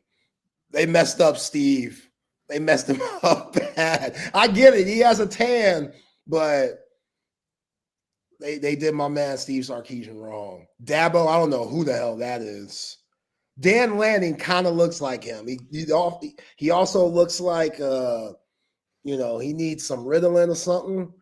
Dan Lanning, but compared to the rest of these guys, I don't know. EA, they must have been tripping. But yeah, Sark, they look like they got him on that stuff, which is wrong because Sark's came a long way. But yeah, Mike Elko's crazy. Mike, at least get the mullet right. If you're not going to get anything else right with Mike Elko, like you could completely just take the L on the face, whatever. But Afro, I don't know what was going in their minds with that. I don't know what made them say, this is cool. Let's stick with this. There's somebody in EA that was clearly in charge of this. Like whoever had the last say, who said, bet, send it in. This is what we got. Clear it. Send it in. Who was that guy? I don't know. It's just a little disrespectful, but hey, those guys know better than I do.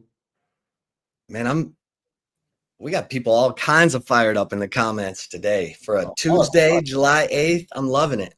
Y'all are funny. Y'all are on it. Let's keep this going all week. Yeah, Mr. Cotter. There you go. Roy remembers Gabe Kaplan. If anyone else has seen the movie Fast Break, let me know. Trying to get Zay to watch one of the funniest basketball movies of all time. All right, let's get a couple mentions in here. Get to the chip shot and the right call.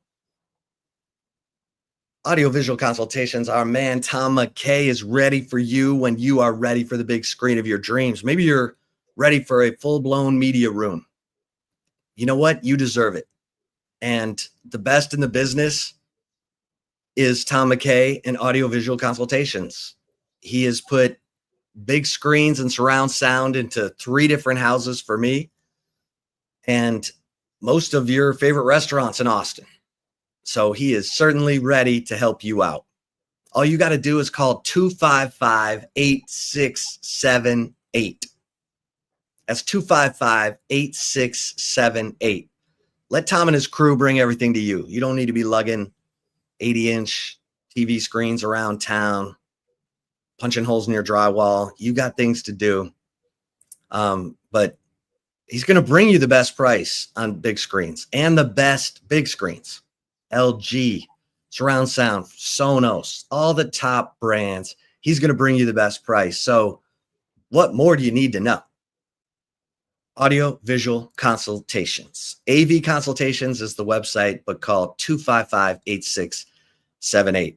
And for my guys who are snoring out there, take advantage of this incredible offer from the Sleep Cycle Center and our man, Dr. Chad Denman, who has committed his life to treating sleep apnea because it killed his own father at age 60. The Sleep Cycle Center, 2 locations in Austin, in Lakeway, in the Arboretum. And look, if you're snoring, it's more than just annoying to the person next to you. It could be the sign of a major health issue. Snoring generally is an indication you're struggling to get oxygen while you're sleeping. You have no idea how many times you're waking yourself up from snoring during the night. And if it's happening a lot, you're not getting the deep sleep you need. So you're waking up tired, cranky, irritable.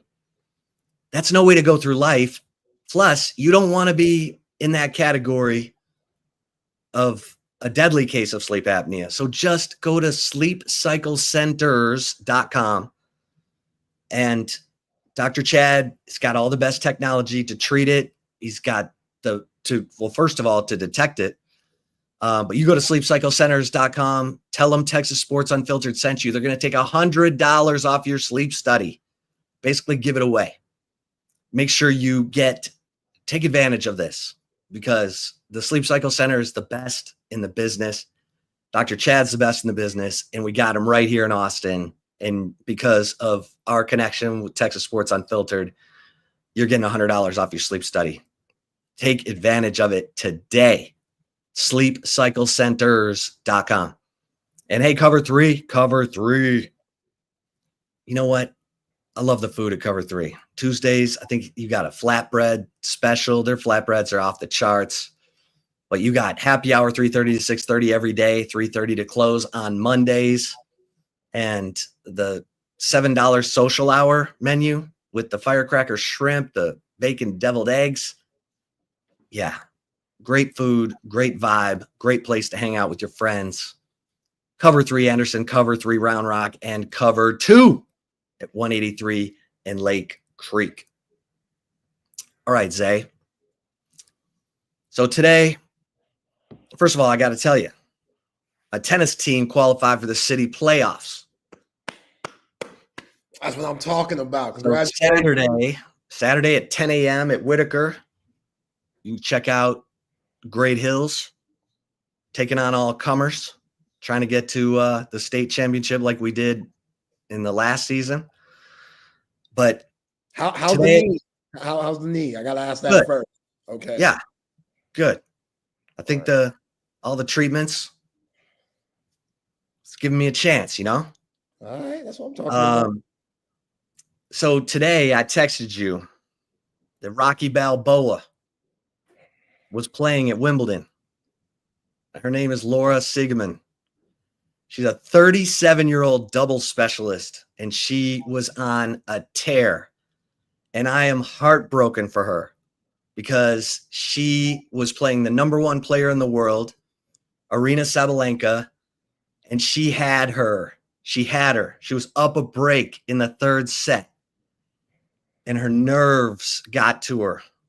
And it was so sad because I'm like, you are 37 years old. This is it, baby. You need to let it all hang out. You cannot think about the moment. You cannot think about what if. You got to just stay buried in those points and give it everything you have. And it was so sad to watch her start to miss shots. Sabalenka came back.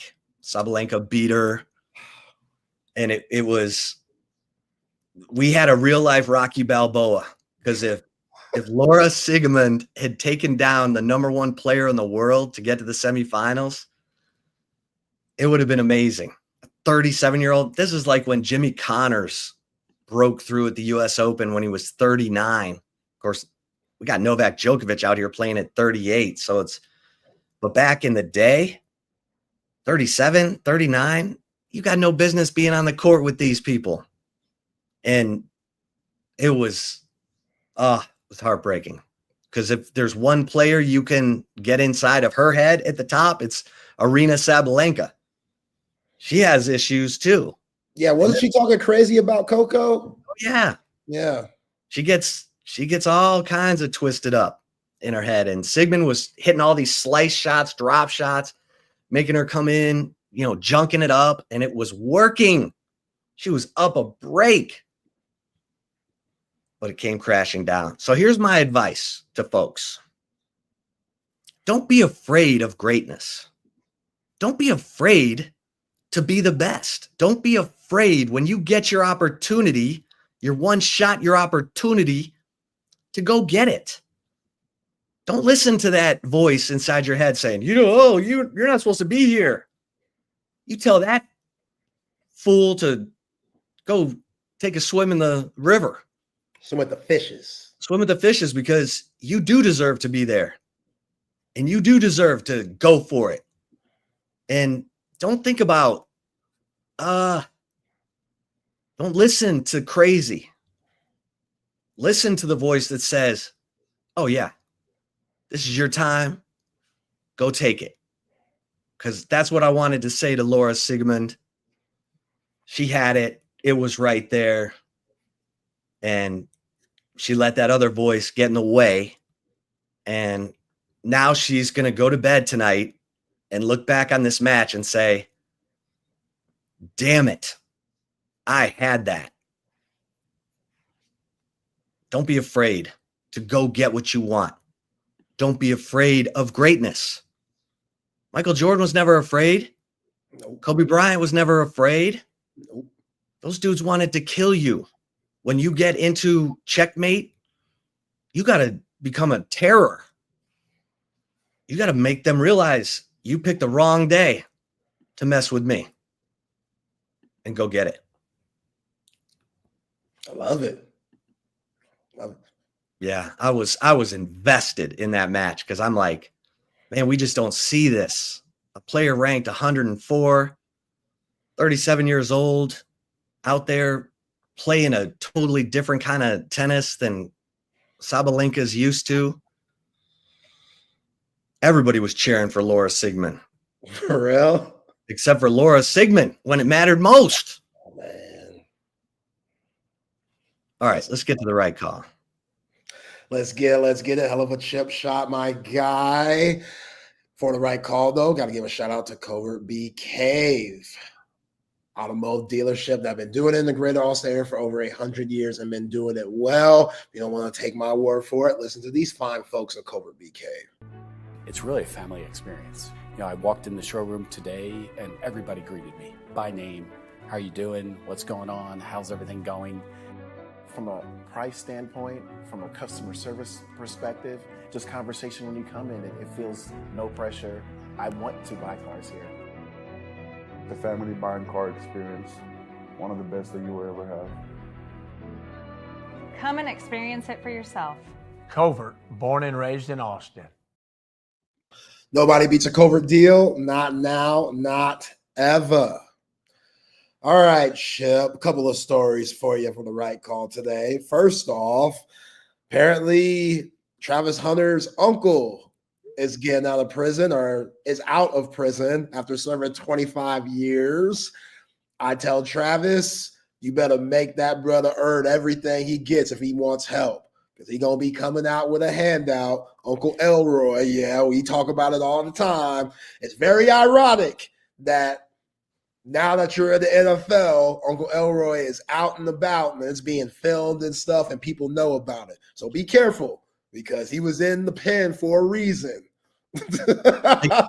I get it. This for real? Yes, this is for real. You're not making this up? I'm not. Why would I make this up? I don't The crazy uncle from the pen is out? Crazy. All right. We don't know that he's crazy. He could have learned. He could have changed. He could have been reading books in the pen. He could have gotten his, a couple of degrees. I don't know. I'm hoping the best, but be cautious, Travis Hunter, because we already got your woman right. You know what I'm saying? She good. She's on the up and up. She understands what it means to be a wife of an athlete. And what I'm not even sure about that. I get that. I get the doubt. I get that. But I'm thinking positive. She good. She good right now. But Unc coming out the pen, 25 years. What did he do to get to 25? That's what I'm saying. Like, that's a long time. 25 is crazy. So how many did he serve? 25. He served 25 years. So what is it? 2000? He went in 2000. Dude, if he served all 25, he was doing something way wrong. Oh, yeah, he was out of control. But, hey, he could have learned. Life might be different. Just be careful before you start, having the bins waiting for him and all that. Just be careful, He could stay in the guest room for a little bit. Just for a little bit until he gets back on his feet. Listen, he don't know that uncle from nothing. He's been in the pen since Travis Hunter's been born. But it's still family. That's either his dad or his mom's brother. Hey, sometimes you lose the right to be called family. Oh, man, it's still family, though. He was watching in that little TV that they got up there. Oh, yeah, he was watching.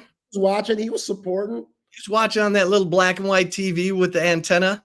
Man, nephew, watching you win the Heisman. That gave me new life. I was telling everybody, that's my nephew. That's my dog.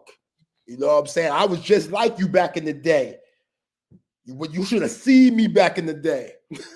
Yeah, that's what it's all about. So Travis, be cautious. And Chan, relax. It's his wife now, Chan. You know what I'm saying? My man Chan talking about you're assuming Travis Hunter's girlfriend's good now. Just saying. It's his wife now. That changes everything. She good?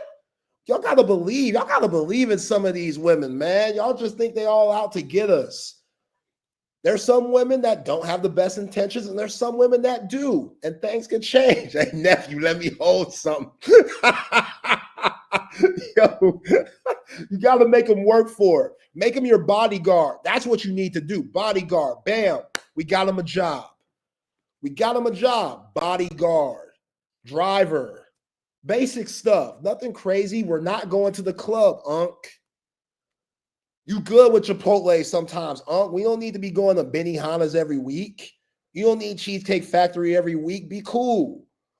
You know what I'm saying? Don't give him a Uber Eats account or DoorDash or nothing, because he might take advantage of that. So I hope Travis helps him get him back on his feet. That's all. That's all you got to do, because he's family. Even though you never known him really, he's still family. All right.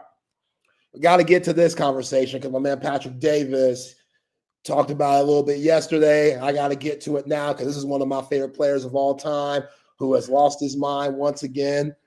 The great Paul Pierce, on his sports show with Joy Taylor and Keyshawn and all them, you catch that on Fox, he said he's the most pure scorer ever to play the game. And, Paul, I love you, but you're wrong. And that's fine. Like, he has a lot of confidence. Inglewood, California. Went to Kansas. Inglewood to Kansas. That's a tough transition. LA, Limelight, the Stars and stuff, to Lawrence, Kansas. That's a tough transition. And he made it work with Roy Williams. Then he got to the Boston Celtics. And this is why I love Paul, too, because the dude almost died. He was stabbed in the club like 15 times, stabbed, and made it, and still played that season, and was still putting up 20. So Paul needs to get his flowers for what he did. Paul was the man. Paul was cold. If you look at most points of all time, LeBron's number 1, Paul Pierce is number 18. That's bucket getting. So he does have a point. Now, all the guys that are in front of Paul Pierce, is he a better scorer than those guys? I don't know, but let's go through the list. When it comes to scoring, number 17 is Tim Duncan. You would take Tim Duncan as the better player over Paul Pierce. Hell yes. Oh, come on. Hell yes. Scored. Timmy wasn't going out to the 3. Timmy wasn't. Are you kidding me? Tim Duncan was a double-double, great teammate, selfless. That ain't scoring. Double-double, that's rebounding and all that stuff. He scored a little bit. Okay, I'll give you Timmy. Right, let's keep going. I know the list gets better. I'll give you Timmy. Dominique Wilkins. All right, I'll take Pierce. There we go. Chip, look at you. That's growth. I'll take Paul Pierce too. Oscar Robinson. I'm taking Oscar. Hell no, man. They're playing against milkmen and mailmen. Oscar Robertson would have been good today. Oh, Oscar That dude's Robinson a killer. playing against guys with the black lung. Paul Pierce got beat by Miles Simon and Michael Dickerson. That's college. That he played with Jacques Vaughn and freaking Rafe LaFrance and Scott Pollard. How's that team lose? You're naming guys that were in the NBA that were very mid. Jacques Vaughn, Rafe LaFrance, Scott Pollard. Those are the most NBA players ever. Dude, those guys scored some contracts, so they impressed somebody at some point. I think you saying his college numbers. I don't think that, Jacques Vaughn played on some of those no man's land NBA teams that no one ever paid attention to. I think he was on one of those Spurs teams that won it. I don't know for sure, but I feel like he was with the Spurs a little bit. All right, let's keep going. Hakeem. Like, that's easy. Hakeem Olajuwon. Well, I'm taking Hakeem over a lot of guys. Elvin Hayes. Come on. Paul Pierce. Elvin Hayes is a killer. Yeah, but wait, we're saying Paul Pierce said he was what, top 20? He's the most pure scorer of all time.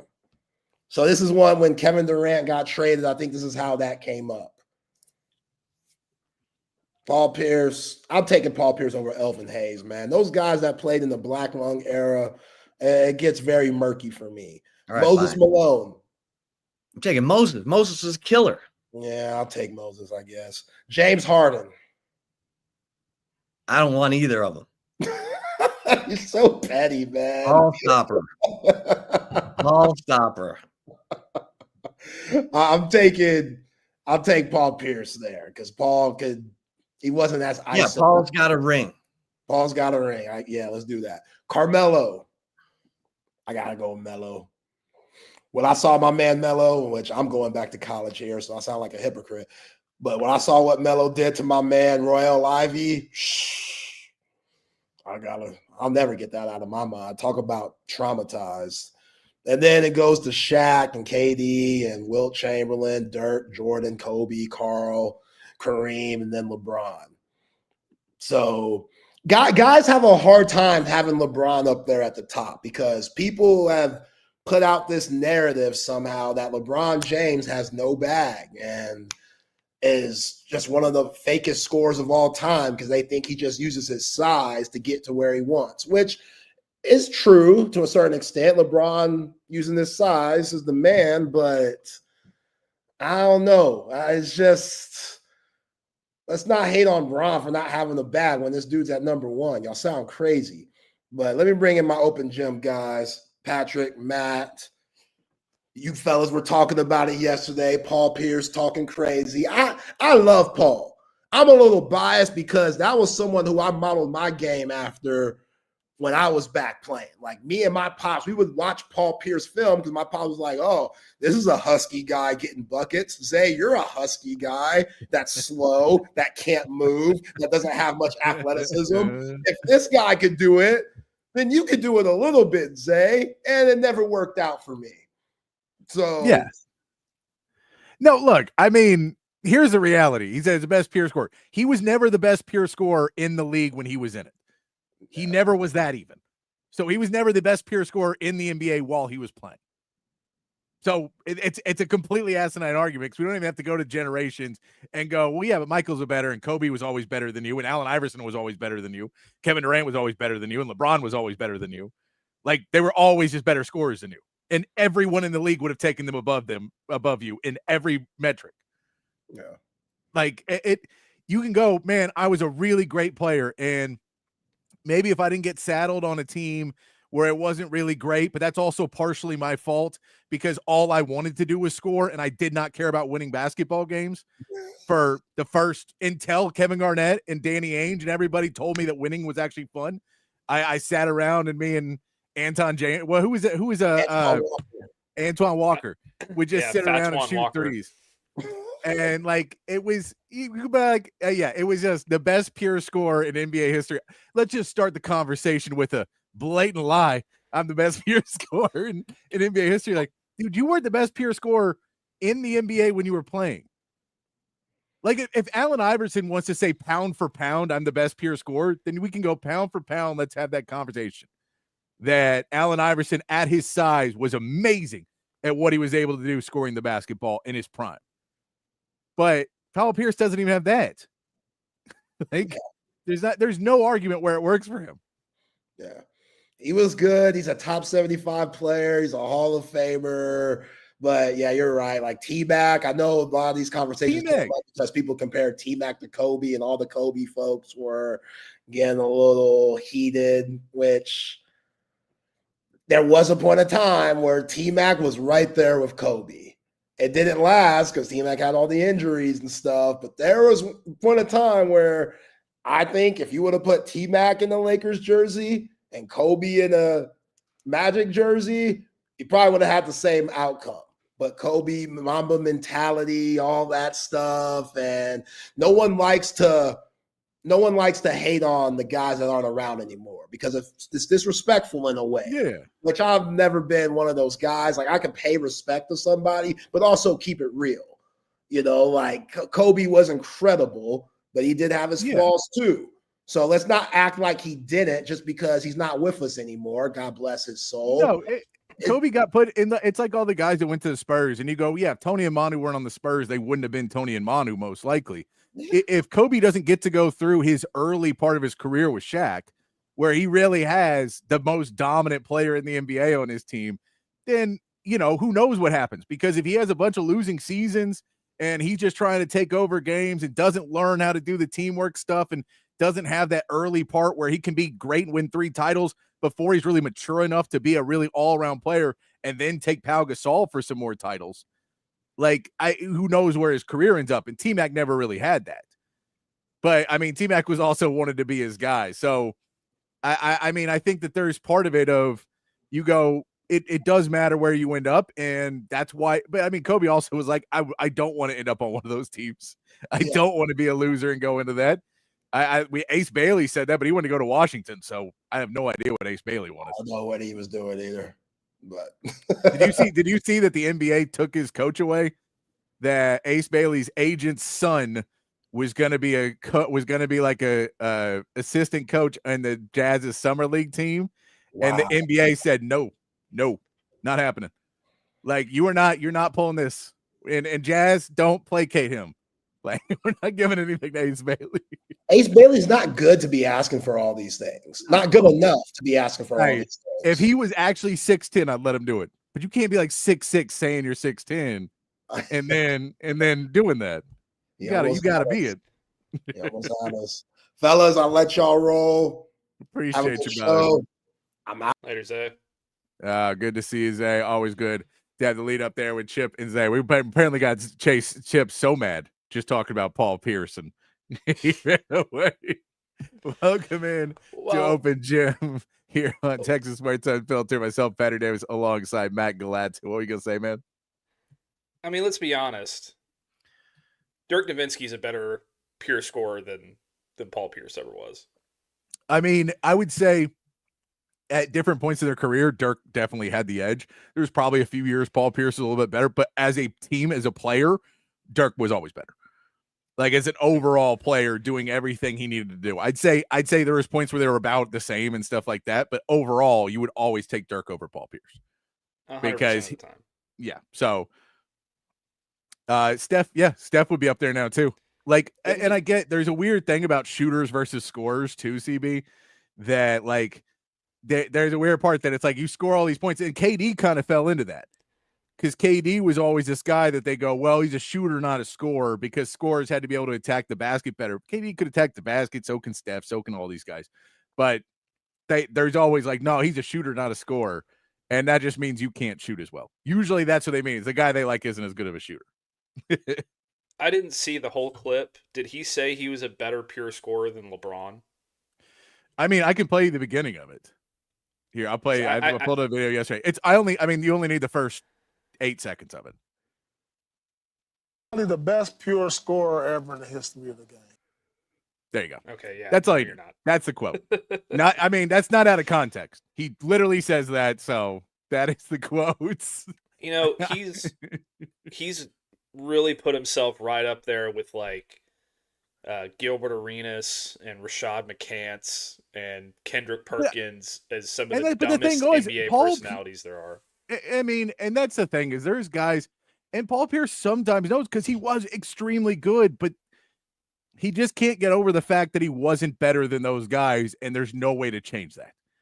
Like, his whole thing was that LeBron was better than him, and he couldn't handle it. And so he played his best games against LeBron because he really, really wanted to prove that he was better than LeBron, but you're like, but you're just not because you don't focus on your game. Like, Carmelo Anthony should have been 10 times better than Paul Pierce ever was. He's never tried in the NBA. He tried in Olympic Games. It was the only time he tried, but he never really tried in the NBA that much. And so he would just come up and down. He wouldn't go for rebounds. That dude could have averaged a triple-double if he wanted to, and he just never wanted to. I'd take Carmelo as just a pure scorer over Paul Pierce anyway, but yeah, I mean, I don't understand the absolute hubris from this guy to say that you're better than anybody ever that has ever played before you, that ever played after you. Like I think he just maybe he has CTE. Isn't this the same guy that had to get wheeled off the court because he had to take a crap? Yes, which he said that was true, and then he said it's not true, and it's like he falls into the category now of guys that have surrounded themselves with a crew of yes men and people that are telling him that he's being the best thing he can be, and this is a great market, and people don't want to hear the insight, which is true to an extent, that there's a lot of people that don't want to hear a really insightful take that isn't fun. And it's just like basketball talk of, this guy cuts really well. And he, like they don't want to hear that as much. They want to hear kind of these more broad takes. And that's what they pay you for. Whether people want to hear it or not, that's what people, that's what they pay you to do. And so he's got people around him telling him to just be as crazy as you want to be. Kevin Garnett has him. They do a podcast or whatever together because Kevin Garnett's like, I like basketball too much to be that dumb. And there's a guy who couldn't get his grades up enough to play college basketball, but he's like, I'm too smart to be as dumb as you. It is ridiculous. Did anybody ever look like at Paul Pierce's career stats in comparison with he only averaged 19.7 points per game in his career. We played forever too, so those last years probably pulled him down. Well, he played the exact same amount of time as Carmelo Anthony, and Carmelo Anthony averaged 22 and a half. No, I look, I'm not defending Paul Pierce in this whole way. I'm saying I think there was peak years in Boston where he was really, really good, and then he was still really good when they won that championship, and then it was pretty much gone pretty soon after that he wasn't the guy. I mean, hell, we saw Ray Allen leave, and how much of that, if you went and talked to Ray Allen, would be like, dude, I just didn't want to play with that guy. Like, I was ready to go play with LeBron and them because they were more basketball oriented instead of like just a guy who just wanted to goof around and go play street ball. And Ray Allen's like, dude, I don't play street ball. I did it in a movie, but I don't really. I play NBA basketball. I love that movie. So it is. No, but that's I had to get. I'm glad Zay brought it up today. Yeah, it's one of the most. But that's all NBA coverage and everything is now. It's the worst. Like I love basketball. I played it my whole life. I absolutely love basketball. We're gonna talk college basketball here in a minute because Texas just got a guy. But I love the NBA, and it's the worst PR league in. Like I don't know if there's a worse league for PR than the NBA. And if it is, it's the WNBA. But it's owned by the same people. It's the worst. Everybody who comes out of it sounds like an idiot. They only talk about themselves. Every generation throws every other generation under the bus. It is the hardest thing to watch and get a take on. That's not awful. And then the people who have good takes get fired, so you got to go find them somewhere else. I hate it. But I'll look. I'll be watching Summer League all week and making my own takes and watching these young rookies as they come up. 5 Longhorns going to be in Summer League. The last games of California Summer League tonight. I know we get Spurs versus Lakers tonight at like 9:00, so I'll be watching that one as we get into it. But as we start off the show today, let's get into the first piece of it. As we're going to talk some Big 12 media days. Phil Still's all SEC preseason team, a whole bunch more. Remember, you can join the conversation in the chat on Facebook, Twitch, X, and YouTube. If you guys have something you want to talk about, throw it in the chat there, and we'll try and get to whatever we can get to. And if you like the show, make sure to like and subscribe. See us here every single day. And you can also hit us up if you're not on the chat and you're listening in the app. You can hit us up on the text line, the CODA text line, 512-222-9328. Matt, did you see Texas has got another player for their roster today in college basketball? Very nice to see that Texas has actually continued to go. Their 4th international prospect coming to Texas today, filling out that roster a little bit more size, something we keep asking for. I believe it is Declan Daru is how you pronounce it. Mm-hmm. I believe so. 18 years old. He's playing for Real Madrid. He played for the under-19 Germany team most recently, put up some decent numbers. He's 6'8", 6'9", combo forward that you're going to be able to get coming in. Really excited to see what he brings to this team. He is another one of these guys coming into Texas that we don't quite know what at what skill level he's going to be at versus college competition. I think he's a little bit higher than the kid we got from England that, maybe was playing a little bit lower. This guy was playing, international ball and playing for the Germany under-19 team. So he was playing better competition. It's still not the best in the world. And he wasn't, it's not like he was tearing it up either. It's not like he was putting up 35 a game and you get him in and he's going to be the hero. But when you just watch what he can do and you see the different skills he possesses at 18 years old and his size, you really look at somebody that if you can have him for 2 or 3 years, man, what his potential is. Now, it's college basketball, so who knows? He could be gone after a year for sure. But his ability to possibly play, even 2 years, the progress he's going to be able to make playing in America and playing for Texas, working with Sean Miller. He was shooting 36% from 3. He's got a little 3-point shot. He can drive under the basket. He has good hands. He can pass the ball. He needs to work on his rebounding a little bit more, I think, get a little bit tougher in the paint. Those types of things. He doesn't have over-the-top athleticism, but pretty good athleticism for a guy his size, that he is going to be able to go up and get the ball and be able to run down the court with some other guys. It doesn't look like he's really great at anything yet, but he's 18, and he can do enough right now that you can see that this is somebody that adds in that when you have a Nick Cody and when you have a John Clark, who are going to be really athletic, really green, though, and really kind of coming out of high school, going to take a little bit of time. Nick Cody played a little bit last year. We're going to see if he can improve. This adds you another piece that can come in and probably play some minutes for you depending on the matchups, but especially big, that 36% 3-point percentage. If he can help you stretch the floor some in some of those lineups, but not take away anything of size inside, that is going to get him more playing time than anything else when you just don't have a lineup that necessarily has the best shooters in the world on it.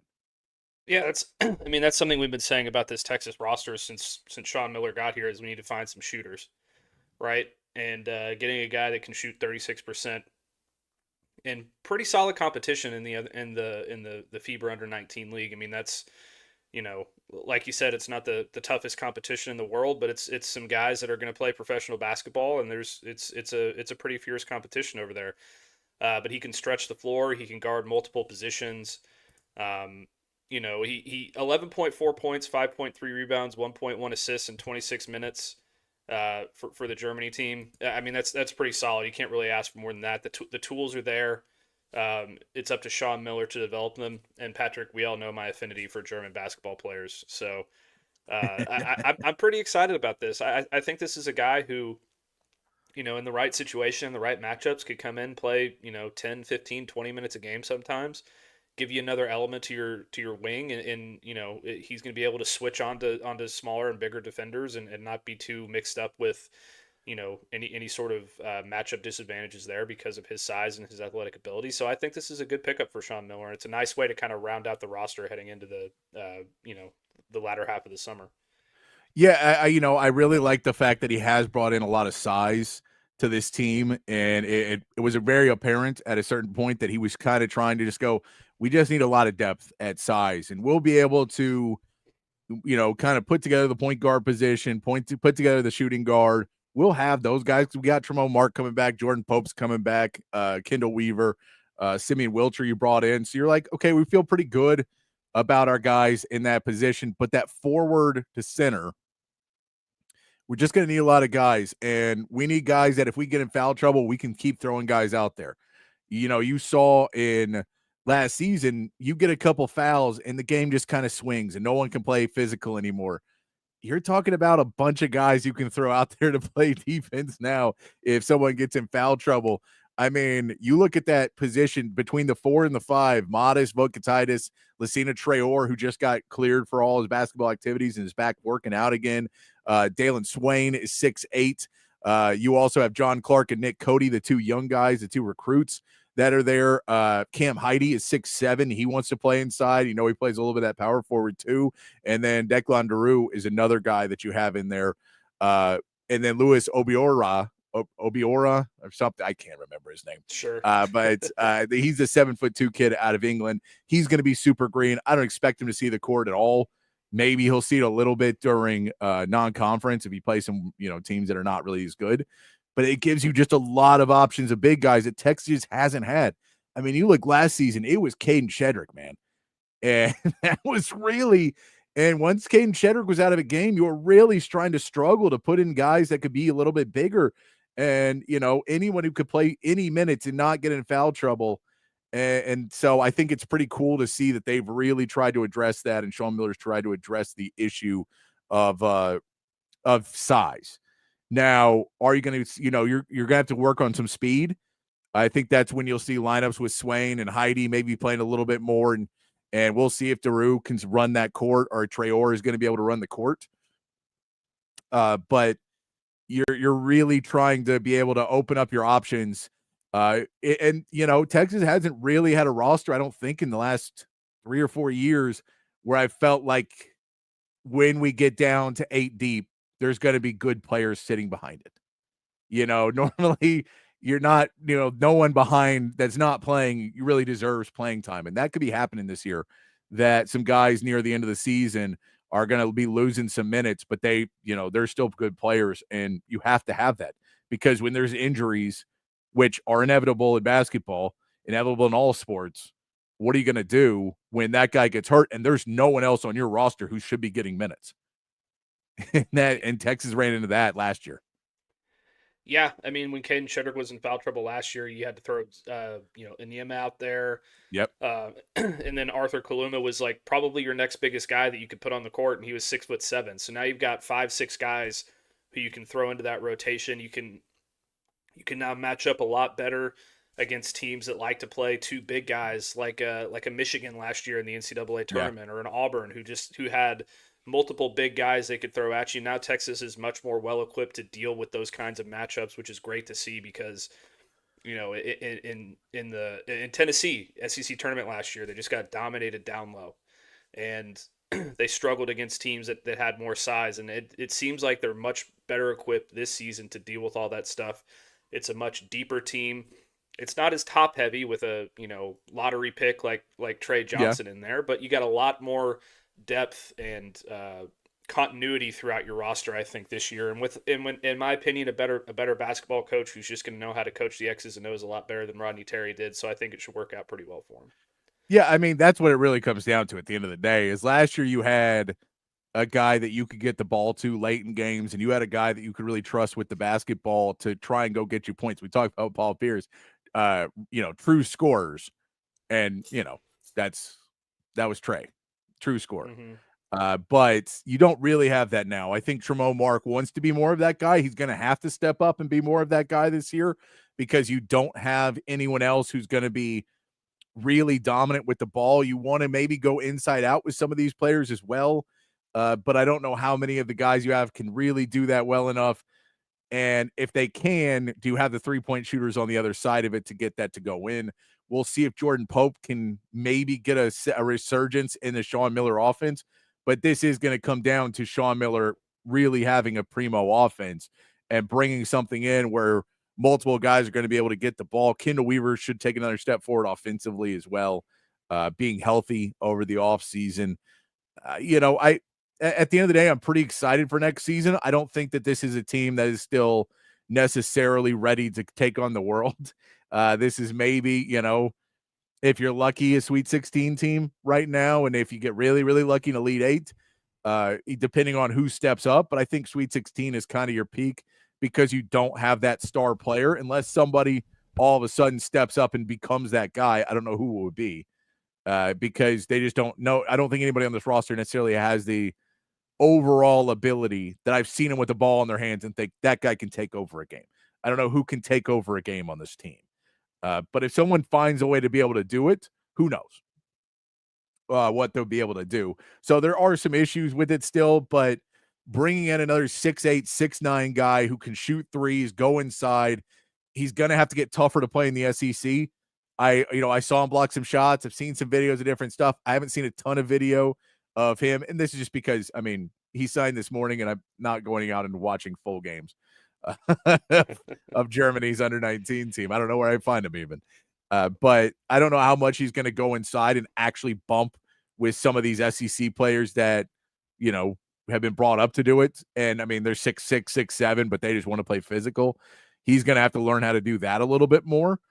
But the ability to be able to step outside, him and Cam Heide both being able to be that little bit more stretch four at times, I think will be really helpful for Texas to get this team a little bit more space to work inside, to get guys like Mark and Pope a little bit more space to try and get some buckets off of driving the ball. Yeah, and I'm excited to see how Simeon Wilcher kind of fits into this whole thing as well. I wonder if he's going to be, kind of a under the radar scorer for this team. But you're absolutely right. There has to be somebody that emerges as the go-to guy in the final stretch down in the last 2 or 3 minutes when you're down 3 against Texas A&M or Tennessee or one of these teams. Who are you going to give the ball to down the stretch that you're going to rely on to be your closer? For my money right now, it kind of seems like Tremont Mark is going to have to be that guy. I'm sure he absolutely wants to be that guy too. He wants to prove that last season was a down year for him, and he's going to come back strong off of his surgeries and stay healthy and be this team's go-to guy. But we'll see how it goes. I like that they added more shooting and more size to this roster, and I think it's going to help them. Yeah, and I like that they're really implanting their international footprint. It is an interesting thing that Sean Miller has done before at different places. He comes in here and says, I get that in America, we are not necessarily thought of as the brand for basketball.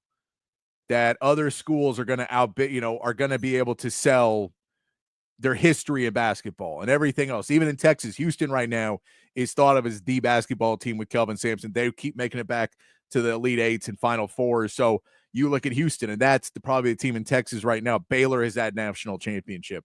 So I think that there's some of that issue for Texas. And he says, but overseas, that's a little bit different because now you're talking about come to America, come to a really good institution as well that can help you out in a lot of ways and really make everything a little bit easier for you, as opposed to coming to America and then ending up at a smaller college town or something like that where you may not fit in at all. There's more international world in Austin, Texas. So I think that there's a little bit more of a sell that he's trying to put on it. And if you're able to get that pipeline and start to get that pipeline to get even better prospects to come, then that could be something that really changes your trajectory. And if you start to change your trajectory and Sean Miller in the next 3-4 years, you're hoping that, 3-4 years, things start to turn around. Texas starts to be a constant and a little bit more in that Sweet 16. And then you start to say, okay, now teams are looking at Texas as a team that is a constant in there and you can grow. Texas has never really been there. The game is different now. Money has definitely changed things, and we'll see how much revenue sharing comes into that as well, especially with foreign players who sometimes don't want to come over to America because they're getting paid already overseas. And they're like, I'm making money already. I don't necessarily want to come over there and not really get paid and live in a different country with different taxes and everything else and paying for visas and all this other stuff. I'd rather just stay where I'm at and see if I can get drafted over here.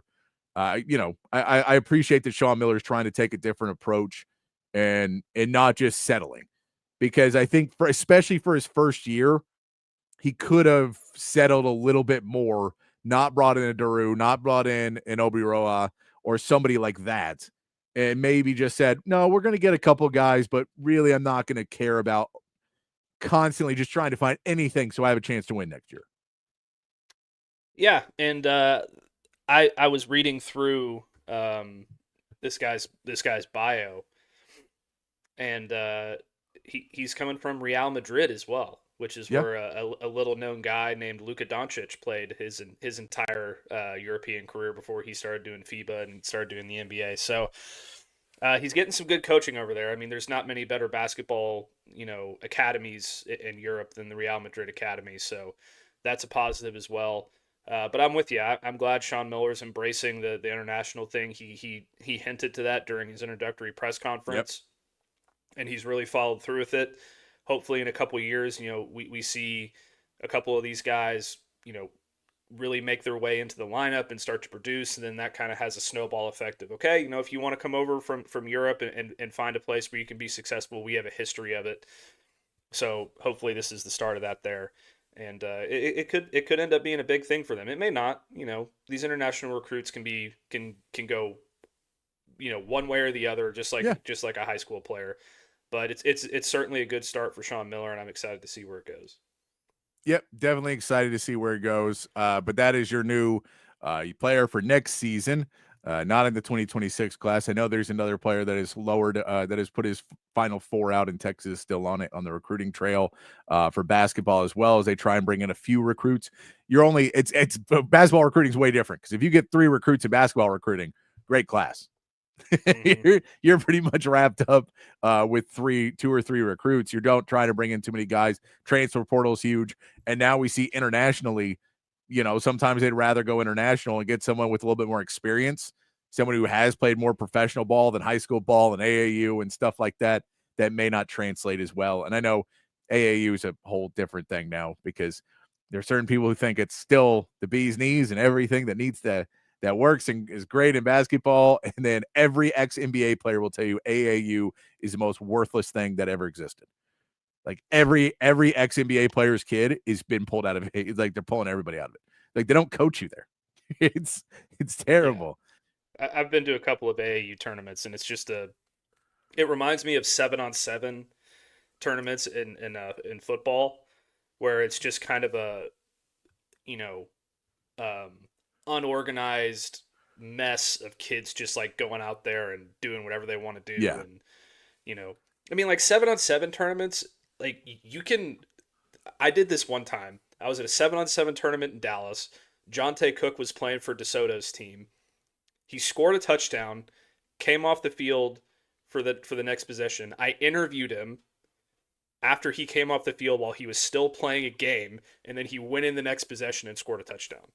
It's like that's the kind of stuff that happens in AAU too. It's just kind of this unorganized mess of. Oh yeah. And by the way, Joe, I agree with this. If Texas gets to the tournament and it wins a game, it's a successful season. I agree with you. That's really where I'm at. That's why I say Sweet 16 to me is the really top of it. I think that's, man, what a amazing season you guys had. Like last year for the football team, you're like winning a national title that's your ceiling. It's winning it all. But you're like, okay, you got to where I think it's still a successful season. And so I think for basketball, it is like you win one game, you get to that, second game, round of 32. And then what happens from there is all kind of just gravy at that point.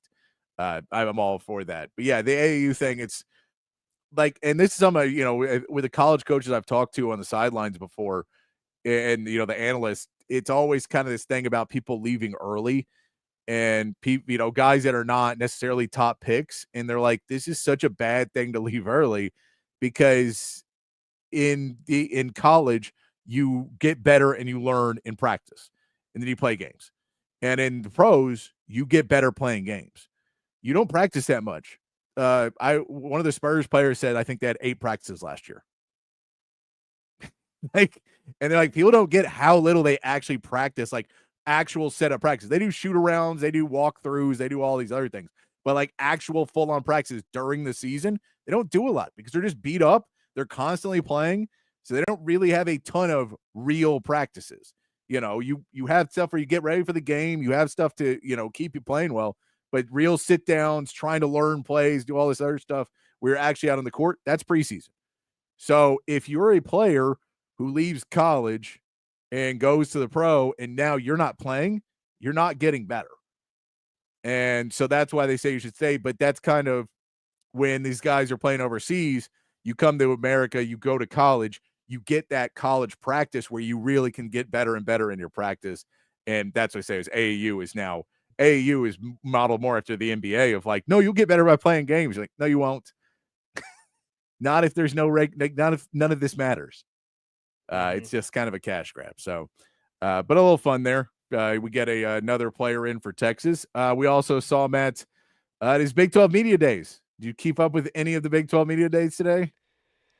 I saw one quote from Brett Yormark that made me fall out of my chair laughing, but that's about it. I'm assuming we saw the same quote. That I have 3 notes from today. I watched probably an hour and a half of it. I have 3 notes from today. Because most of it is just kind of the normal hype you get at these, where you get guys coming out and saying, "Oh, guys, this is the year. We're really, I feel great about it, and you should see what we're doing, and in practice in spring, we look so good." But yeah, I believe Brett Yormark said it, that he believes they're going to be the deepest conference in college football this year. Was the quote I'm guessing you saw? Yeah. Mm-hmm. Yeah, and the deepest conference in college football, and he's guaranteeing that they're going to have multiple college football playoff teams this season, which, multiple could mean anything from 2 to 6, I guess, if you're getting technical. 2 is technically multiple. 2 is multiple. I will be legitimately shocked if the Big 12 gets more than 1 team, just based on, 2 is a possibility. I had 2 in my college football playoff projection. I think I had Iowa State winning the conference, and then I had Texas Tech as a low 11 or 12 seed, something like that. But that's about as far as it goes for me. I don't understand where he's getting this sort of confidence to put a conference that, nobody cares about. Nobody's talking about them for a reason, because there's one team who was in the playoff last year that made any noise, and that was Arizona State. The only reason they made noise is because they lost in a really good game, and the star power isn't there in the conference with Shedeur Sanders and Travis Hunter now gone. I guess you could say that Arizona State still has a little bit of star power with Sam Leavitt and Jordan Tyson, but can you name me another star player off the top of your head from the Big 12 conference right now, Patrick? That's a Heisman Trophy candidate. Rocco Beck, he's going to be a Heisman, right? Your next best choice is probably Avery Johnson out of Kansas State. Yeah, Avery Johnson. Yeah. Even then, there's the talent level is not there. The star power is not there. Honestly, the coaching isn't there. There's nothing that you could objectively pitch to me about the Big 12 that would make this quote make any sort of sense at this point. No, but it's sort of laughable. No, it seems silly. But and tomorrow we'll get Colorado, so I'm sure we'll get more crazy quotes and everything. But I think it goes into one of the things they said this year is they will not have the preseason poll that they normally do for the Big 12 and say, we think these teams will be the best and the coaches will vote and everything. They're doing away with that. We don't want to do that anymore. And the reason they gave was because they were so bad at it last year, they felt it hurt them because they were so bad at doing it, because you know who they picked dead last, right? Arizona State. Yeah. Arizona State was who they picked dead last year. Said this team will finish last in our conference. We're so deep and so powerful. These newcomers at Arizona State won't stand a chance. And Arizona State turned out to be the team that wins it and goes to the college football playoff. So basically, but that's what they came out today and they said, well, if we ourselves had not ranked Arizona State so low, then Arizona State would have been ranked higher in the regular polls. Hence, they would have been even higher and they would have had a better matchup, which they would have won those games, and then they would have beaten everybody and been national champions. I don't know how the logic works in all of this, but it's Big 12 logic. And so the Big 12 has basically said we're doing away with it because we don't want to hurt anybody. But this is also goes into, I think we're the deepest team. I think we have multiple college players, but not putting a name on those. And this is where the Big 12 is being stupid. Because you shot your shot last year and you were wrong. But you got to shoot your shot, because if you don't tell me who's your best teams, then I think all of your teams are garbage. Tell me who your best teams are. And then we can go look at those guys. And if you're wrong, you're wrong. But then when Arizona State beats all of them, I'll think, well, Arizona State's good because he beat your top 4 teams. At least give me a gauge to go on. I get they're silly. I get these preseason polls don't really hold any water, and a lot of times are very off. We don't know how injuries are going to affect things. We don't know teams, especially with young players playing. But I think you should still shoot your shot if you're the Big 12, because right now you're going in saying, not only are we the worst of the 4 Power 4 conferences, we can't even tell you who's good here. We have no idea. Could be any of us. That's how bad we are. Come on, Patrick. We know it's the Power 5 now that Texas State is going to the Pac-12. It's a Power 5 again. We're back to the Power 5. We know we're the Power 5 because Oregon State's in the Pac-12, and every single time I see a guy from Oregon State transfer anywhere, apparently that guy's going to be an All-Pro, All-American, because Washington State, Oregon State, both those schools. Anyone transfers out of either one of those, and they're going to be amazing. Yeah, I mean, basically, you're without putting out a preseason poll, you're kind of hamstringing yourself a little bit, because, like you said, you don't know who's supposed to be good if you're not a Big 12 media guy and you follow the Big 12 and all these different teams within the conference. You don't really know who's going to be good. You don't know who to watch out for. You don't know who to project to the college football playoff. And the fact that they got it wrong last year is just an indictment on Big 12 media to begin with. I mean, if these guys who follow the conference don't know who the good teams are, then how is anybody supposed to know who the good teams are and take you seriously?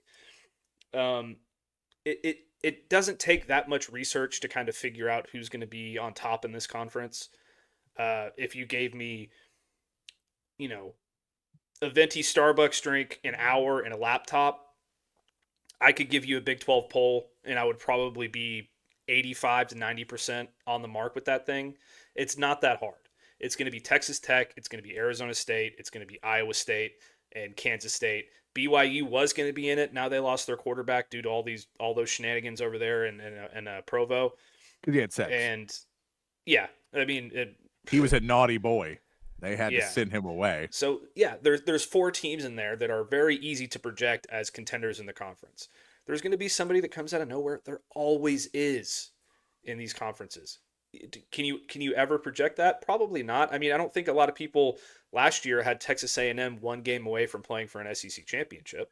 No. So that kind of stuff's going to happen, but everybody knew that Texas and Georgia and all these other schools that were there at the end last year were going to be there. And they were, because I'm trying to, calm myself down a little bit here. The Big 12 is just not a very good conference. Brett Yormark needs to stop with the filibustering and trying to get his team or his conference more than they deserve in these, these playoff talks and all these different stuff. Just let the conference play out. Do your preseason poll. Let people know who to watch for. Because look, if you project Texas Tech and Arizona State as 2 of the top 4 teams in your conference and they play for a Big 12 championship, boom, you got it right there. Because everybody's going to know they need to watch those teams this year. And when they do play well, then they will be there in the conversation at the end. It's not that hard. Okay. Joe, I'd like to ask you, Joe, It says, I'd like to see the AP coaches, SI, ESPN, CBS refrain from polls until at least October. And I hear this argument a lot. And it's usually in October, and it's by somebody who's 6-0 or 5-0, and they're like, well, if you had just not ranked us 27 to begin with, then we would be number 3. Those people almost always should not be ranked number 3. And it's just an argument that comes out. I understand.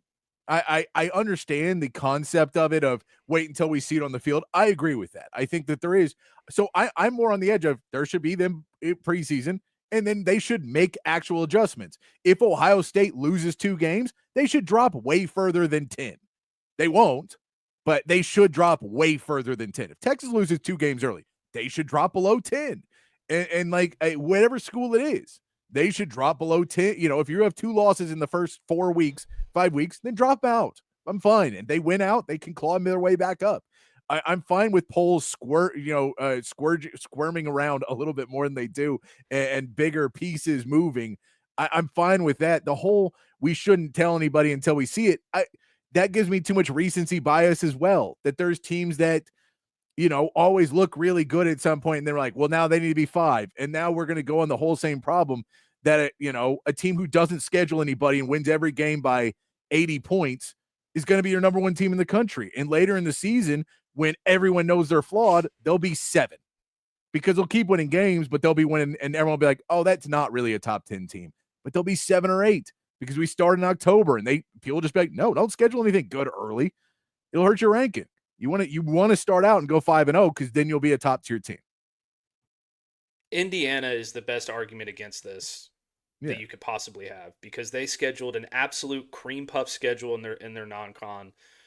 Then their Big Ten schedule just so happened to line up well for them until the end of the season, and they were undefeated until a certain point. And because they had such an easy schedule and they were undefeated all the way up until the Ohio State game, I believe, last year, they basically earned themselves a playoff spot by mid-November, because they were going to have 1 loss and they didn't play anybody, and everybody's like, oh, you know, they're undefeated.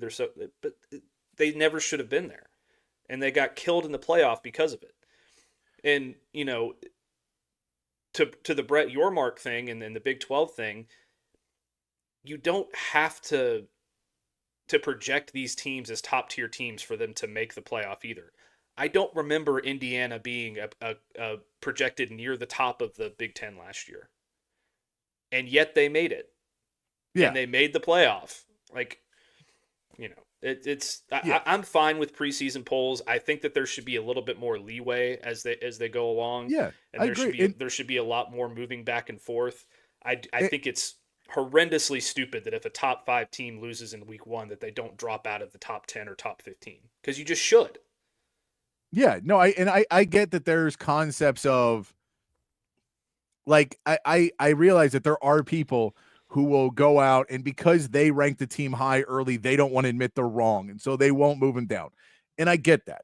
That is not a poll problem. That is a guy you need to fire from doing the poll. Should not be allowed to do it after that season. We need to trim the poll fat at some point. I think that is a bigger issue, that we have guys who have been in the business for 35, 40 years, and they just get to keep doing the polls, and they are no longer good at it. They're stubborn. They're stuck in their ways, and they don't need to keep doing it. And get someone who's going to do more legwork, watch more TV, and be more in that way. I get their seniority. I'm done with seniority. Seniority was great until I got older, and now the kids are taking over all my jobs. So I don't really care about it at all at this point. I'm all for, if someone can do a better job, then get to someone who can do a better job. And I think that on all the polls is something that's a problem. But that's not, because if you tell me week 5, that guy's already written an article where he has his top 10 and he's going to keep with it. Like, I'll tell you, if I'm wrong about LSU and LSU's winning and playing really well and their defense looks great, I'll tell you I'm wrong. I'm telling you preseason, this is what I think happens. But if I'm wrong, then they go up in the polls and I'm wrong. That's fine. I've been wrong plenty of times in my life. Like, it doesn't bother me as much, but I know that there are writers that do it. That bothers me more. The whole, we don't need a poll. I don't think it fixes anything. I think if you asked most of these guys who voted on a poll week 1, and then you asked them again in week 5, they would tell you basically the same thing. Like, I don't think it would change that much. So I get waiting on it. I get a lot of Texas fans always get all up in arms that if you're ranked 10, then, you know, if we're ranked 10 or 15, we're ranked too low. And if we're ranked 1 or 2, then we're ranked too high and our season's over. It's going to be a freak out no matter what. But you got to get over that. Yeah. I don't really know how you fix the poll problem other than getting new blood in there. And I don't think that a mid-season poll, like waiting until the mid-season is the solution either. Because I feel like the bias is still going to be there at that point. Yeah. You know, if we get to mid-season and Texas is 6-0 and Ohio State is 5-1 and Alabama's undefeated and LSU's undefeated, and, you know, but then you also have like Boise State's undefeated and UNLV and Memphis, like the polls aren't going to, like, they're still going to put the bias on the power teams who have the, you know, who are carrying the bigger sticks and who have the tougher schedules. And within that first 5 weeks or 6 weeks of the season, every team's got their bye week. They have the one Power 5 team that they play, and then the rest are cream puffs.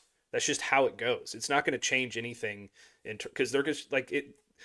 Unless a team that starts off at the top is just historically bad and they lose a bunch of games that they're not supposed to lose early in the season, the polls are still going to look the exact same in October as they would in August. And I mean, look, the reality of it too, we can just stop all the conversation. It's going to happen because TV wants it. Right? Most importantly, TV's like, I don't want to wait till October to have a matchup of 1 versus 4. I'd like that week 1, week 3, week 5. I want top matchups all year long. So it's always going to happen because they want TV wants to sell those types of things. And so that it'll always happen. Now, if you don't want to pay attention to it, that is your prerogative. If you want to say, I don't care what the poll is until October, totally. Just go. I don't believe in polls till October. I don't think they matter until mid-October. So I just don't even check them. Like I'm not really worried. It's like Texas recruiting. I'm not going to check Texas recruiting until we get later in the year. I'm not overly concerned about it till later in the year. So I think that you can have that approach of like, look, I'm not going to lose my mind. If Texas, first ranking is 6, cool. We're 6. I think we'll win our games and I think we'll be a top team at the end of the year. And I think mid-October, I'll look back at it. But I'll also, as someone who talks about sports for a living, give me everything in the world I can talk about. Just exactly. Reality-based too. I'm all for 70 different rankings we can yell about. I can almost guarantee you, Patrick, I will bet you a beer that on August 30th or August 31st, whatever the date of the Texas-Ohio State game is, Texas and Ohio State, one of them will be ranked number 1, and one of them will be ranked number 2. And that is so they can drive up as much hype about this matchup for the TV ratings and all that stuff, and for College Game Day and Big Noon Kickoff. Number 1 versus number 2, college football playoff rematch, all those different things. And that's why it just doesn't matter, because it's just going to be that way because it drives ratings and it drives hype. It does, which this falls into the last thing that I saw come out today. And Scott Frost was on a roll today, coaching over at UCF. And Scott Frost is doing the whole, I shouldn't have gone to Nebraska and all this other stuff. And a lot of woe is me. Life is so unfair for Scott Frost today at Big 12 Media Days. But then he did the one that we've heard a lot, and the Big 12 has been really big on this one, that look, I mean, it's completely college football is completely and entirely unfair.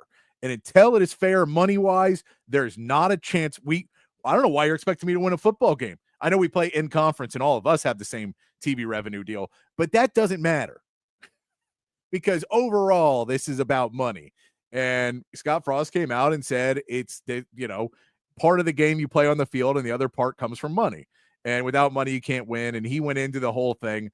I was reading an article today about the guy, the big investor from Texas Tech, who apparently is having all his meetings with Trump and trying to figure out the way to fix college sports. And I kept reading I read 2 different articles, and neither one of them told me his solution. Both of them was him just complaining and going, it's not fair and it's not gonna work. And I'm like, this is my biggest problem with everyone who has this problem right now with college sports and the way they are. You cannot support capitalism and hate the way college sports are right now. because all that is happening in college sports is capitalism. It is. There's the haves and the have-nots, as there is in America.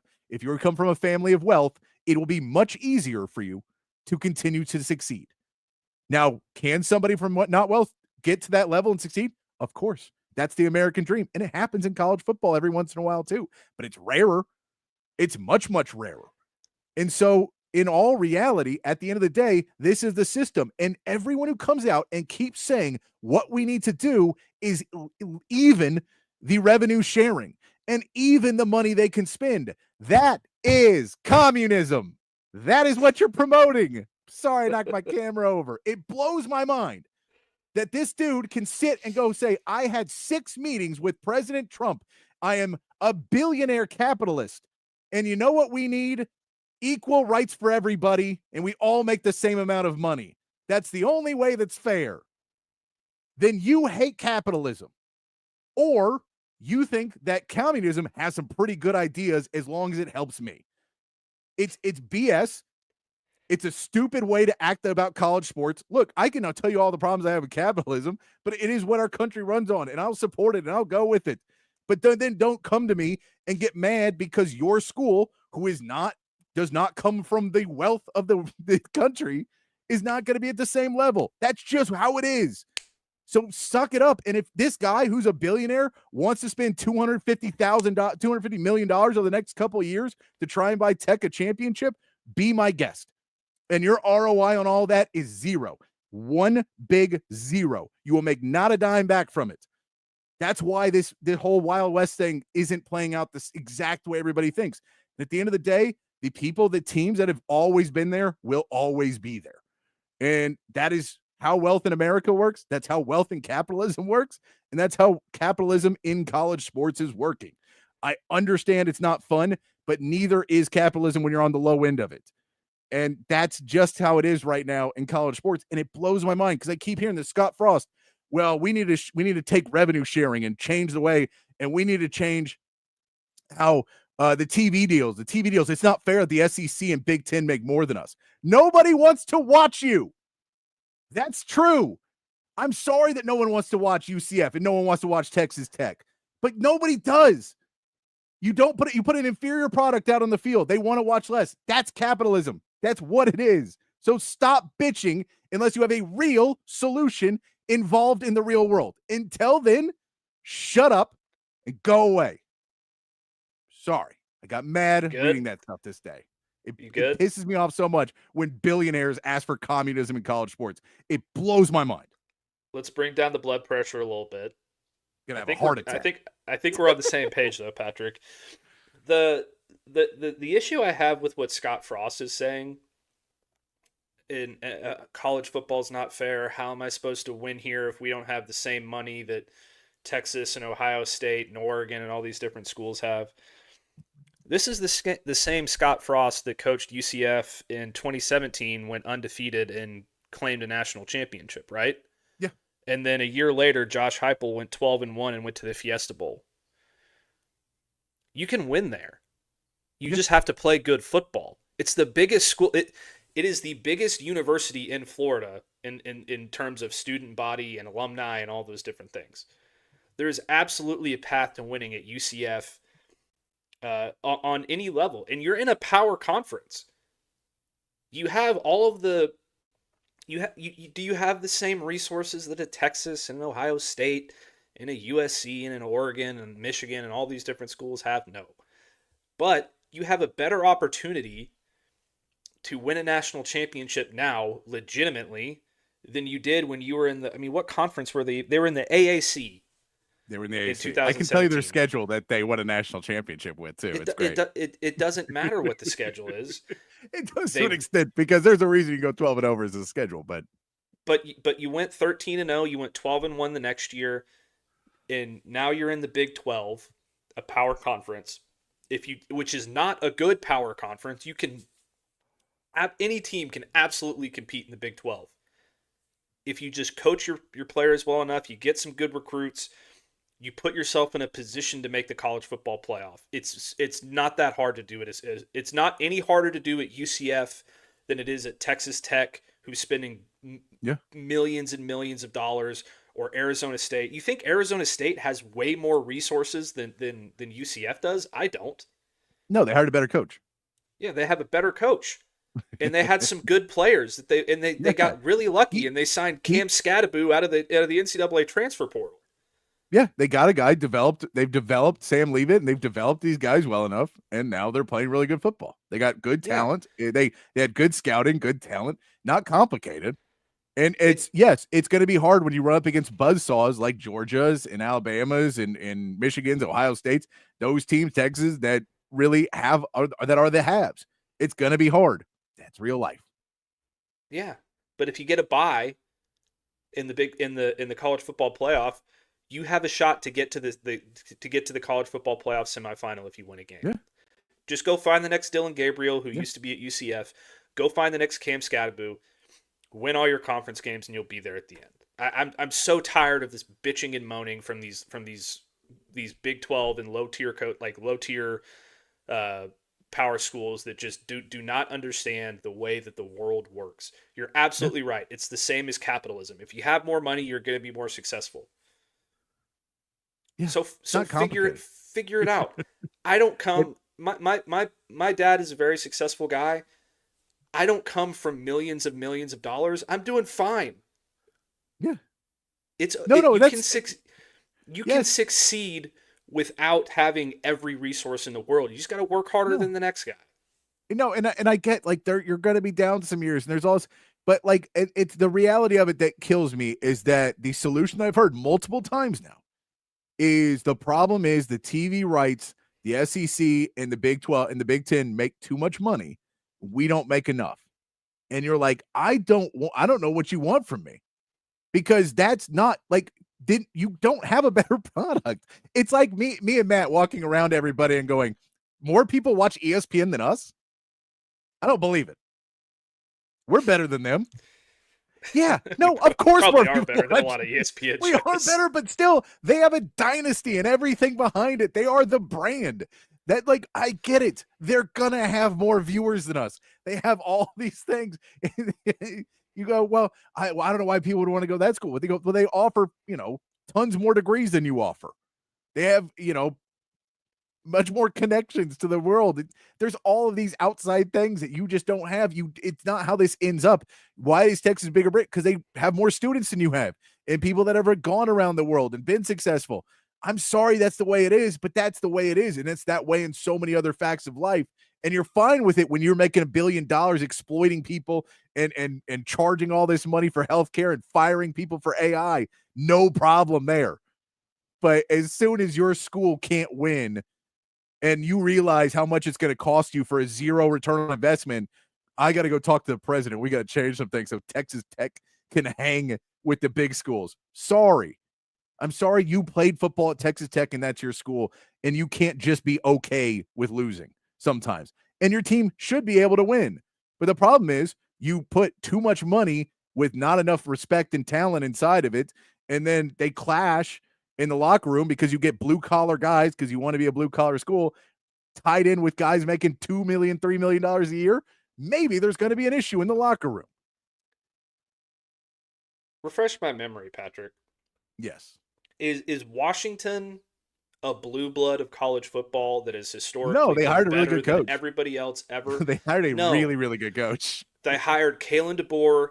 They got some awesome recruits. They developed some guys that weren't as highly rated as other guys. They got a guy, a generational quarterback in Michael Penix Jr., and they made it to a national championship game. Yeah.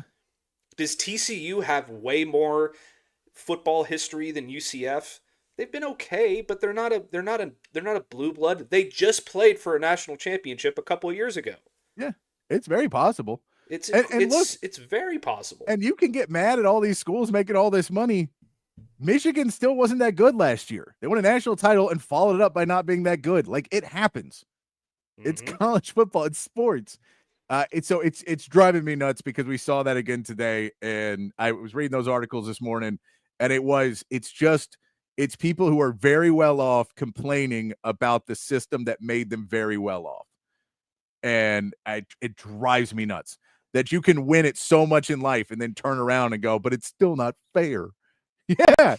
No, I know. All of us know that. All of us who have paid rent in the last 5 years can tell you life's not fair. Some people have things and other people don't. It is what it is. You get up and you try and be better the next day and you try and learn how to do it. And the great football programs are doing that. So do that instead of coming out and using your Big 12 Media Days appearance to basically tell your fan base, sorry you hired me again. I've lost my love for the game. I don't think we can win anymore. So I'm going to take your money, your millions of dollars for the next few years until you get rid of me. That's what I'm telling you at Big 12 Media Days. Also, refresh my memory, Patrick. If Texas has such an advantage over everybody else in college football, why were they, with all of their resources and all of their money and all of this stuff, why were they so bad from 2011, 2012, all the way up until they hired Steve Sarkisian? How did they just all of a sudden turn it around? Well, so I will say, they will say NIL.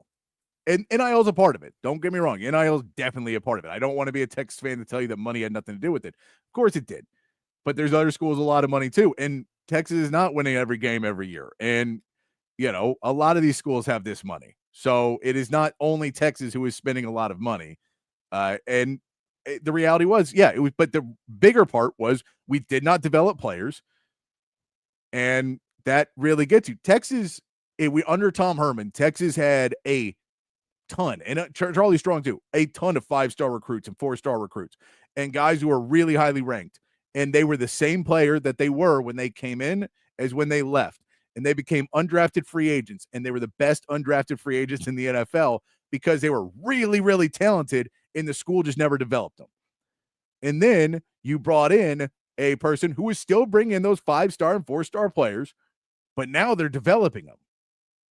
And that's how you get T'Vondre Sweat, where T'Vondre Sweat would have been an undrafted free agent under Tom Herman.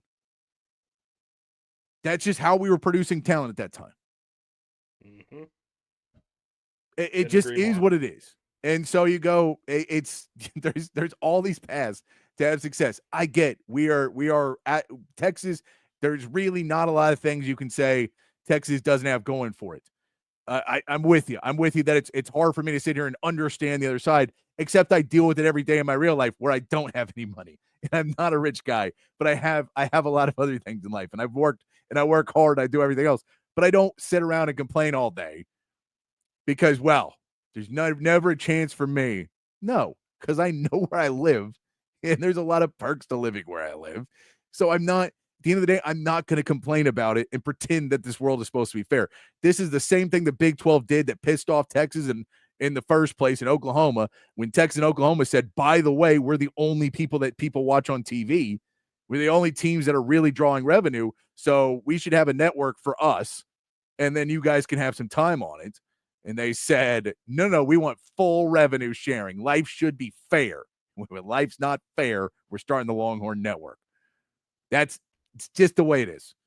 So it drives me nuts when these schools have billionaires and millionaires and people with high success in the world of capitalism come in and tell me capitalism is what's wrong with college football.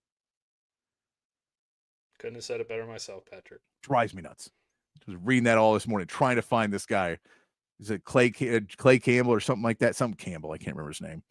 From Texas Tech, the guy was an offensive lineman, I think, and then made billions of dollars, and then is now not fair. It's not fair. Tough shit. Sorry. Go cry on your yacht.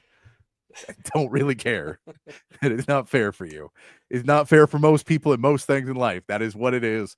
Get over it. We'll talk more Big 12 Media Days tomorrow. Deion Sanders is going to be there, so it's going to be, I mean, there's got to be something crazy said tomorrow, right? I mean, I'm sure we'll have a meathead of the day from that interview. Oh, we got Mike Gundy too tomorrow? We got not winning Mike Gundy tomorrow. Ooh. Oh, that's going to be a treasure trove. Oh, we're gonna have plenty of stuff tomorrow to get into with Big 12 Media Days. Over under how many times Mike Gundy complains about NIL in the state of college football tomorrow. Ooh. Let's say he gets over asked the full 10 day, to, or like in say, just his media, like just his media appearance. Let's say he gets asked 10 to 12 questions. How many times do you think he's going to bitch about NIL? And I would go over/under. I would put the over/under at 8. Yeah, I was about to say It'd be 8.5. pretty high. If you said 10 or 12 questions, at least 8. It'll be like, well, it's just we can't raise the money. And, in today's, it used to be easier. Back then, it was easier when we were exploiting talent. And I was a millionaire and all my students, couldn't eat lunch because the rules in NCAA prohibited us giving them food. And I was a millionaire. That was fine. Yeah. But that created character. I couldn't give my offensive tackle a ride to practice because his car broke down. Those were the days, man. Oh, come on. Like, I get it. It's a broken system. I'm fully aware. There needs to be changes. I'm not saying any of that. But there's problems in capitalism too. That is what it is. And the fix is not make it completely even for everybody, because that's communist. That's not what we want. That's not the golden goose plan to figure out college football is. And if it is, by the way, we can figure some things out as a country. Because if that all of a sudden makes everyone happy and we're good, we might need to talk about some things as a country. Because I'll just tell you, they're not that far apart. All right, we're going to take a break. By the way, before we take a break, UCF schedule, they beat FIU, Memphis, Georgia Tech, Maryland, Maine, Memphis. Oh, Memphis, sorry, got canceled. So they didn't. I would go back. We beat Florida International, Maryland, Memphis, Cincinnati, East Carolina, Navy, Austin P, SMU, UConn, Temple, South Florida, Memphis, and then Auburn in the Chick-fil-A Peach Bowl. So Auburn's the one team they beat. Mm-hmm. National champions. Hey, you know what? If Texas hadn't had the drive to claim national championships, they'd probably be able to claim like 10 other ones. There we go. All right, we're gonna take a break. We come back, we'll calm down. We'll get back into it. We'll talk some NFL when we come back here on Open Gym here on Texas Sports Unfiltered. Hi, I'm Dan Covert with my wife Hayden. Welcome to Covert BK.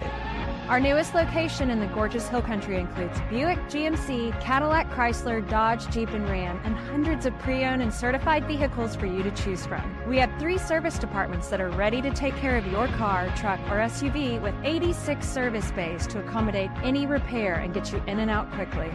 Come visit us today to select the vehicle you've been dreaming about. Covert, born and raised in Austin. Hi, this is Tom McKay, owner of Audiovisual Consultations. I got this, Dad. This is Camilla McKay, and my dad can help with any TV or stereo needs you have around your house. Just call him, and he will come to you with advice and a great price. And the guys that work for him are awesome. They can install anything, anywhere. So, like my dad says, just relax and smile. We handle all the work. So just give us a call at 255-8678 or on the web at avconsultations.com. Say hello to Jason and the gang over at Relax the Back. They embrace a holistic approach for a healthier lifestyle based on 35 years, folks, of proven expertise, and my back couldn't be happier. Their motto is live wellness, and folks, they can transform your routine, your daily routine, into something very, very special if you have back pain. If you're struggling with thoracic problems, if you've got hip problems, if you've got lumbar problems, please go over to one of their stores. They got 2 great locations, and find out a chair or a recliner or a sofa that's going to fit you and going to make your life a whole lot better. I've got this office chair right here that I've been sitting in for years, and I love it. 2 locations, folks, at the Hill Country Gallery across from Whole Foods, and in North Austin at the Gateway Shopping Center across from the Container Store. Live pain-free like the Buck and Relax the Back. SendTexTickets.com. If you're in the market for tickets to any sporting event, any concert, any Broadway show, anything live coming to town, you got to head over to SendTexTickets.com. The best seats to all of the biggest events, not just here in Austin, but all over the state and all over the country as well. It's so easy to use. Just log on your phone or computer to SendTexTickets.com. All of their tickets are 100% guaranteed, and they will be delivered right to your phone or computer. So simple to use, and you're also helping to support a local business every time you shop. SendTexTickets.com. So if you want to be at the biggest events in sports and entertainment, there's only one place to go. It's SendTexTickets.com. Back here on Open Gym, here on Texas Sports Unfiltered. Myself, Patrick Davis, alongside Matt Galatzan of Texas Longhorns on SI. We're here rolling into hour 2 on the show. Taking a breath, calm it down, breathe in, breathe out, calm and tranquil. We're talking about sports. Nothing to get too upset about. It's just sports, guys. We're getting into some NFL talk here in hour 2 of the show today. Hit a couple different topics as we're getting closer. A few weeks out from some camps reporting and starting to get into some a little bit more NFL storylines starting to emerge as the NFL reporters and everybody else starts to get back in. Everybody's taking their vacations right now. So we'll get into that. It'll come up more and more in the next couple of weeks, maybe a little bit more fantasy football talk as well as we start to get you ready for your drafts and try and get you as set as you can be. As we get in there, Big 12 media or SEC media days coming up here next week as well is going to be good. My man Matt's going to be out there getting in all the top info, tracking down all of the players and coaches. The good news is it doesn't like there's a reason I don't go. I don't need to go to this. There's no reason to do an afternoon show from SEC media days. Like you can do it from anywhere, but everyone's gone by afternoon. By 4:00, that place will be thinned out a lot more. At least it was back when I would do Big 12 media days.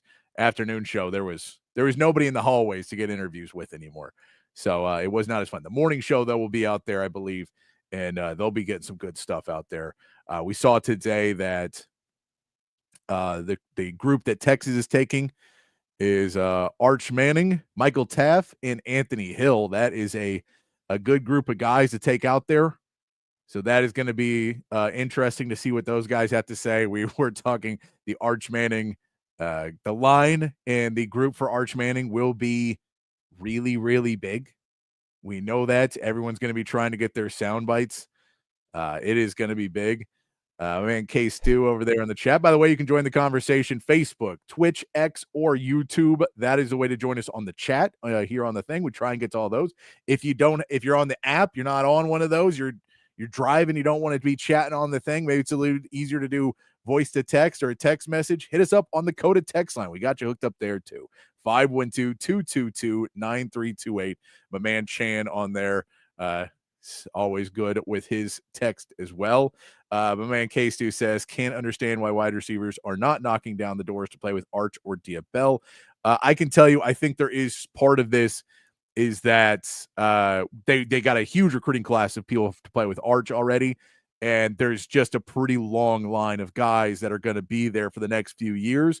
And so maybe there's some guys that want to play a little bit sooner, and Sark cannot promise you any playing time whatsoever at this point because you have a lot of guys that are going to be here. Ryan Wingo still got 2 more years going. You just got Cleek Lockett and French and all these other 5-star guys coming in. So it feels like that room maybe is a little bit more crowded for some of the guys. And once we get to 2027, I think you'll see another big wave of wide receivers in that Diabell class that will start to come in a little bit more. But I think for 2026, maybe it was just, a little bit more. And then your recruiting, they focused a lot on defense this year.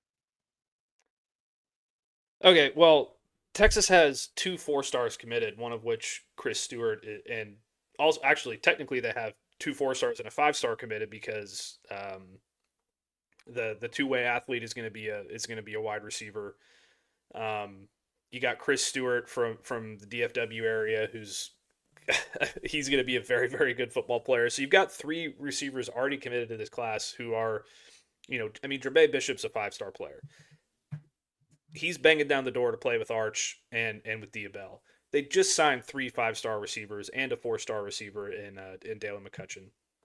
So over the last 2 cycles, they have 4 5-stars and 3 4-stars at receiver. They're doing fine. I don't think that wide receiver was the biggest priority for them in this recruiting cycle. I know they were in on a couple of guys like Caden Finley, who's a very good football player. I think their main target in terms of a top tier guy was Chris Henry Jr., who's the son of Chris Henry, who played for the Cincinnati Bengals, and he's going up to Ohio State, and they lost that battle, and that's fine. I know they just lost Jalen Lott to Oregon. It's just I don't believe it to be the highest position of priority for this team because they have so much coming in over in this class already and in the class that they just signed in 2025. So I wouldn't worry too much about that at all. Yeah, in Ohio State, go ahead. I think you're absolutely right. I think defense has been a much higher priority in this cycle. I believe that you're going to hear some good news today, probably this evening about defensive recruit. 7 o'clock, yeah. Yeah, I think you're going to hear something there. And Texas just made the final 3 for a 5-star defensive end, Jake Krull, out of IMG Academy in Florida. So, it seems like building up in the trenches on the defensive side and getting some more bodies on the defensive side of the ball, because you're going to have a lot of turnover at the linebacker position. You're going to have a lot of turnover at the defensive line. You're going to have a lot of turnover at these other places that they need to replace. And they went so heavy on the offensive side of the ball last year. It's just kind of a natural progression that you're going to make it to you're going to do a little bit more on the defensive side of the ball. And I think that they're also in the conversation for a 5-star tight end that maybe a couple of weeks ago people didn't think they would have a shot at. So let's just all be patient and see how this thing folds out. I think that by the time you look up in November and early December, right before early signing day, you're going to be a pretty happy camper if you're a Texas football fan. Yeah, I agree. And I think that you want to bring in those wide receivers who want the competition and want to go in there and try and prove their worth. Those are the guys you really want in that locker room. You don't necessarily want somebody who, you don't want to make a promise to somebody and do all that. Sark's been great at it. I will still believe in Sark until the day when I'm not believing in Sark anymore. So yeah, I'm believing that in his recruiting and what he's been doing. And let's not forget, Brian Wingo was just a freshman last year. They also brought in a guy named Emmett Mosley V, who was just a freshman last year. You got Parker Livingstone on the roster. You got Aaron Butler on the roster. There's a lot at that position right now. So, it's in a year from now, or in 2027, you're going to look at this Longhorns wide receiver group, and it's going to be an embarrassment of riches. So I don't think there's anything to worry about there. No, I'm with you. And I get the context of, yes, everyone should be beating down the door to play with Arch and with Diabell, but if you're not going to be playing, I get why you're not. And yeah, there's nothing you can say. Ohio State, I can talk trash about a lot of things in Ohio State. Them developing wide receivers is not one of them. They have a pretty good track record of developing wide receivers. So I get it. So. If you want to go there, they put a lot of guys, very high draft picks from Ohio State. So I get it. If you want to go there, if you want to make a lot of money, call up our buddies at Texas Tech. Just go over, just get paid, and who cares about losing 4 games a season? Who cares? Yeah, I mean, it's worked out really well for Micah Hudson so far. Just taking shots. Let's get into it a little bit more, but appreciate you guys joining us on the chat line as well. Always appreciate hanging out with you guys, that you spend your afternoons with us. Let's get in to a little conversation. So this week, I think we may be ranking running backs. We get later in the week, we may be doing our rankings of running backs. We've done wide receivers. We've done quarterbacks. We have not done running backs yet. We still got weeks until we get to football. So we still got a few more positions that'll be fun to do until we get into, I don't know if we'll go defense or not. Those get a little bit harder to do but we may, depending on how little news happens in the cycle. We'll decide. But the running back position came out, but ESPN did put together a list of executives, coaches, scouts, and they ranked the top 10 running backs in 2025. So I thought we could look at that list, man, kind of get a little idea of what they were thinking of people in the system. This is not another writer. This is apparently a collection of asking a bunch of people in the actual NFL world about what they think the top running backs are right now in the NFL. To give you a little bit of better idea of our rankings. So to maybe teach us and see what we think about their rankings, and maybe some people that were surprised are as high as they are. Number one is no surprise. Number one is Saquon Barkley. After everything he did last season, there is no other way to go as number one right now. Say this guy, he was undervalued. He took all that, pin up all that anger for feeling undervalued for the Giants, and that they decided to keep Daniel Jones instead of Saquon Barkley, and then took that and just really helped the Eagles get to a Super Bowl. I get it. The Eagles are loaded in a lot of different positions, but Saquon Barkley put him over the top. There's no doubt he was the guy last year. We saw the backwards jump, everything else in there. Matt, is there any chance he was, by the way, he was ranked last year, they ranked him at 4th. going into that season. Clearly ranked first this year. I think this one's kind of a no-brainer right now. I mean, yeah, he might be the best offensive football player on the planet right now. Yeah. There's a fairly good argument you can make that there's outside of maybe Patrick Mahomes, that there's not a player in the NFL who has more of an impact on his football team than Saquon Barkley does. Yeah. Jalen Hurts is not the best thrower of the football in the world. He's good at it. He's fine at it. But that offense revolves completely around Saquon, his ability to move around and his quickness and his speed and his just insane athletic the insane athletic moves that he makes. I mean, that backwards hurdle that he made last year might be the best football play that I've seen with my eyes since Jadeveon Clowney versus Michigan. Yeah, I remember that. It's an all-time elite play. So until somebody comes and takes the title from him, it's really hard to make an argument for anybody else. Number 2, they had him ranked number 9 last year. He is 31 years old, and coming in at number 2 is Derrick Henry. Derrick Henry seems to just keep breaking all of the odds.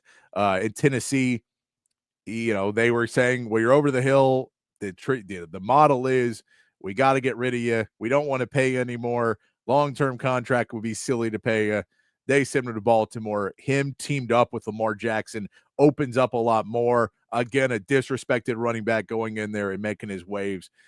He just took that really kind of the way Saquon did with the Eagles, just opened up that offense so much more than you could have ever hoped for, because like Gus Edwards and J.K. Dobbins were not bad running backs, but they were not anything close to what Derrick Henry could do and the attention you had to pay to him. And Derrick Henry comes on 2 in this list. Neither one of those are really surprises on what impact they had, and you could see it across 11 guys on the offense, what difference it made to get him. So here's my question about this list. Is this the top 10 running backs based on what they did last year going into next year, or is this just the top 10, I think this is the top 10 for this season. So they rank the top 10 running backs going into this season. So I get, you could say Derrick Henry is going to take a step off. They did not say it. They thought that they thought it last year because they had him ranked 9th. So they thought he was going to fall off this year and be like, okay, he's kind of at the end of the road. And now they've realized that may not be true. So he could. So do you think Derrick Henry is going to take a step back now at 31? I do. I still think he's a top 5 running back for sure. Okay. I have my own list here that I did. Okay. I have him at number 3, but he's absolutely one of the top of the line NFL running backs. Just the sheer size and power that he runs with is something like we haven't seen since like probably Earl Campbell or something. Just the way that he just runs through people and then has that top end speed on the other side to take it to the house. I mean, we've seen what he's done to the Houston Texans over the last few years before he went to Baltimore. He's on another level.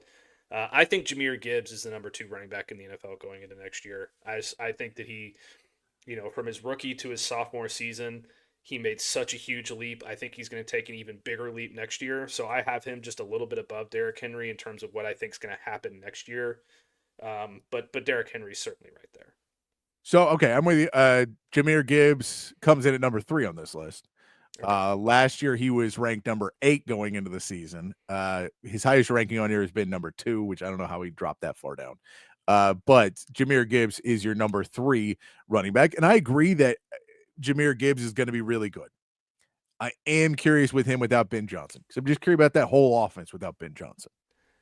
And I'll say this. I think Jahmyr Gibbs is going to be really good either way. But I'll tell you who number 4 on this list is, and it's Bijan Robinson. And I can tell you those 2 guys are in the same draft. I think they're both insanely talented. Gibbs is maybe a little bit better of a receiver, can be used in that way a little bit better, but I think Bijan is a little bit better through the tackles and through the guards maybe that A-gap. Maybe Bijan has just a little bit more weight to him and can get that to it a little bit better. But all that being said, if we talk about, is there a chance that, we say Jahmyr Gibbs gets pulled out of the most electric offense in the NFL and it becomes a little bit more standard and a little bit more. The play calling isn't as elite, and Jared Goff isn't necessarily killing it on the passing, so you can get up on him a little bit more. Does that knock him down to 4 or 5?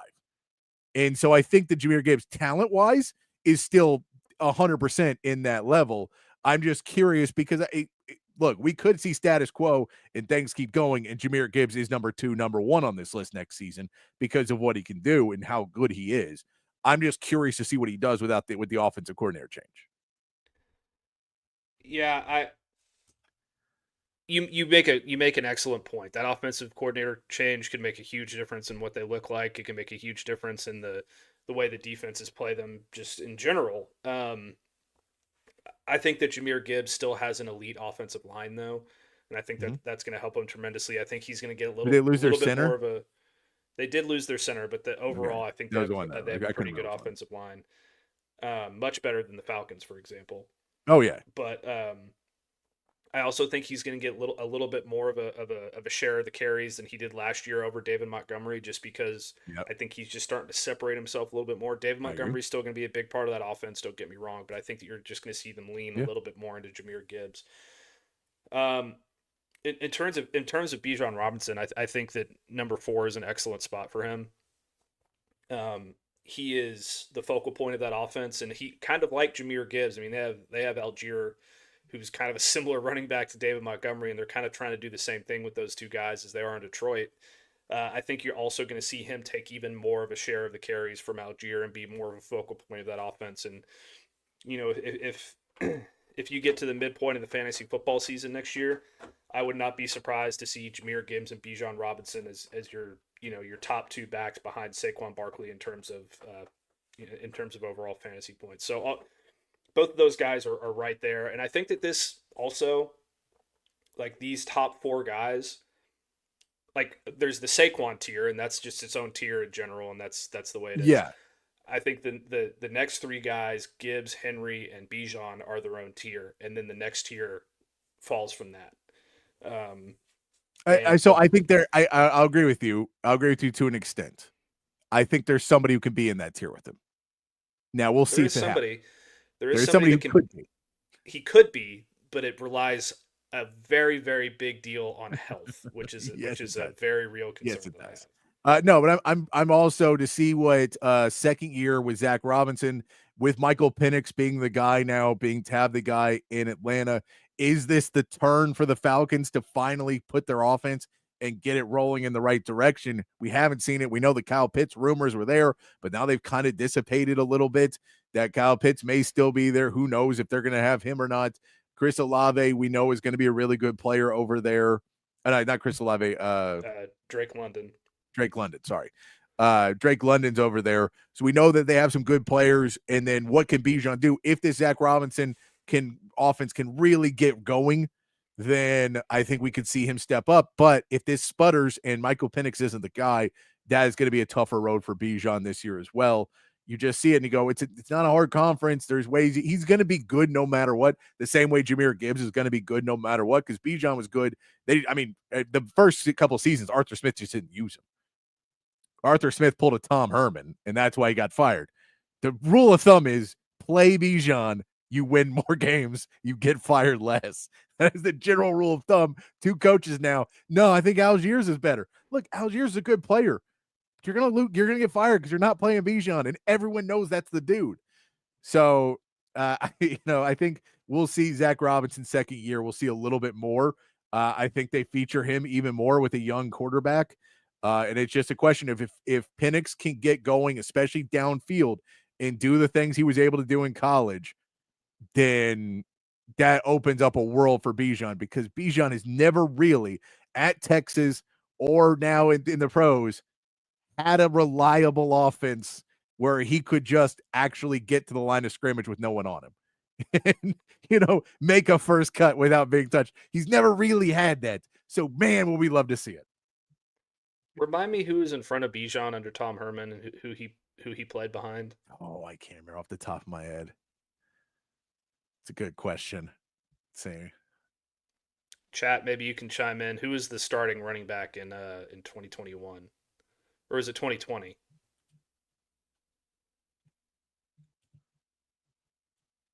I want to say it was 20. He was part of the 2020 class, so I think it was 2020.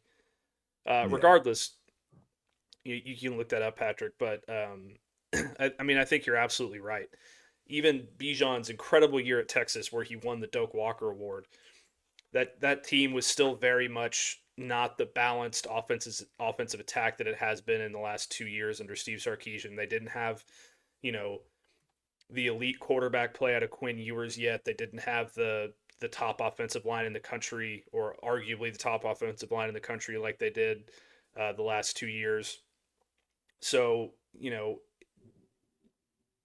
Bijan has had things working against him over the last couple years in the NFL. And you're absolutely right. Play Bijan. It's good for your health as a head football coach in the NFL. Was it Keontae Ingram? They had Keontae Ingram and Roschon Johnson were both.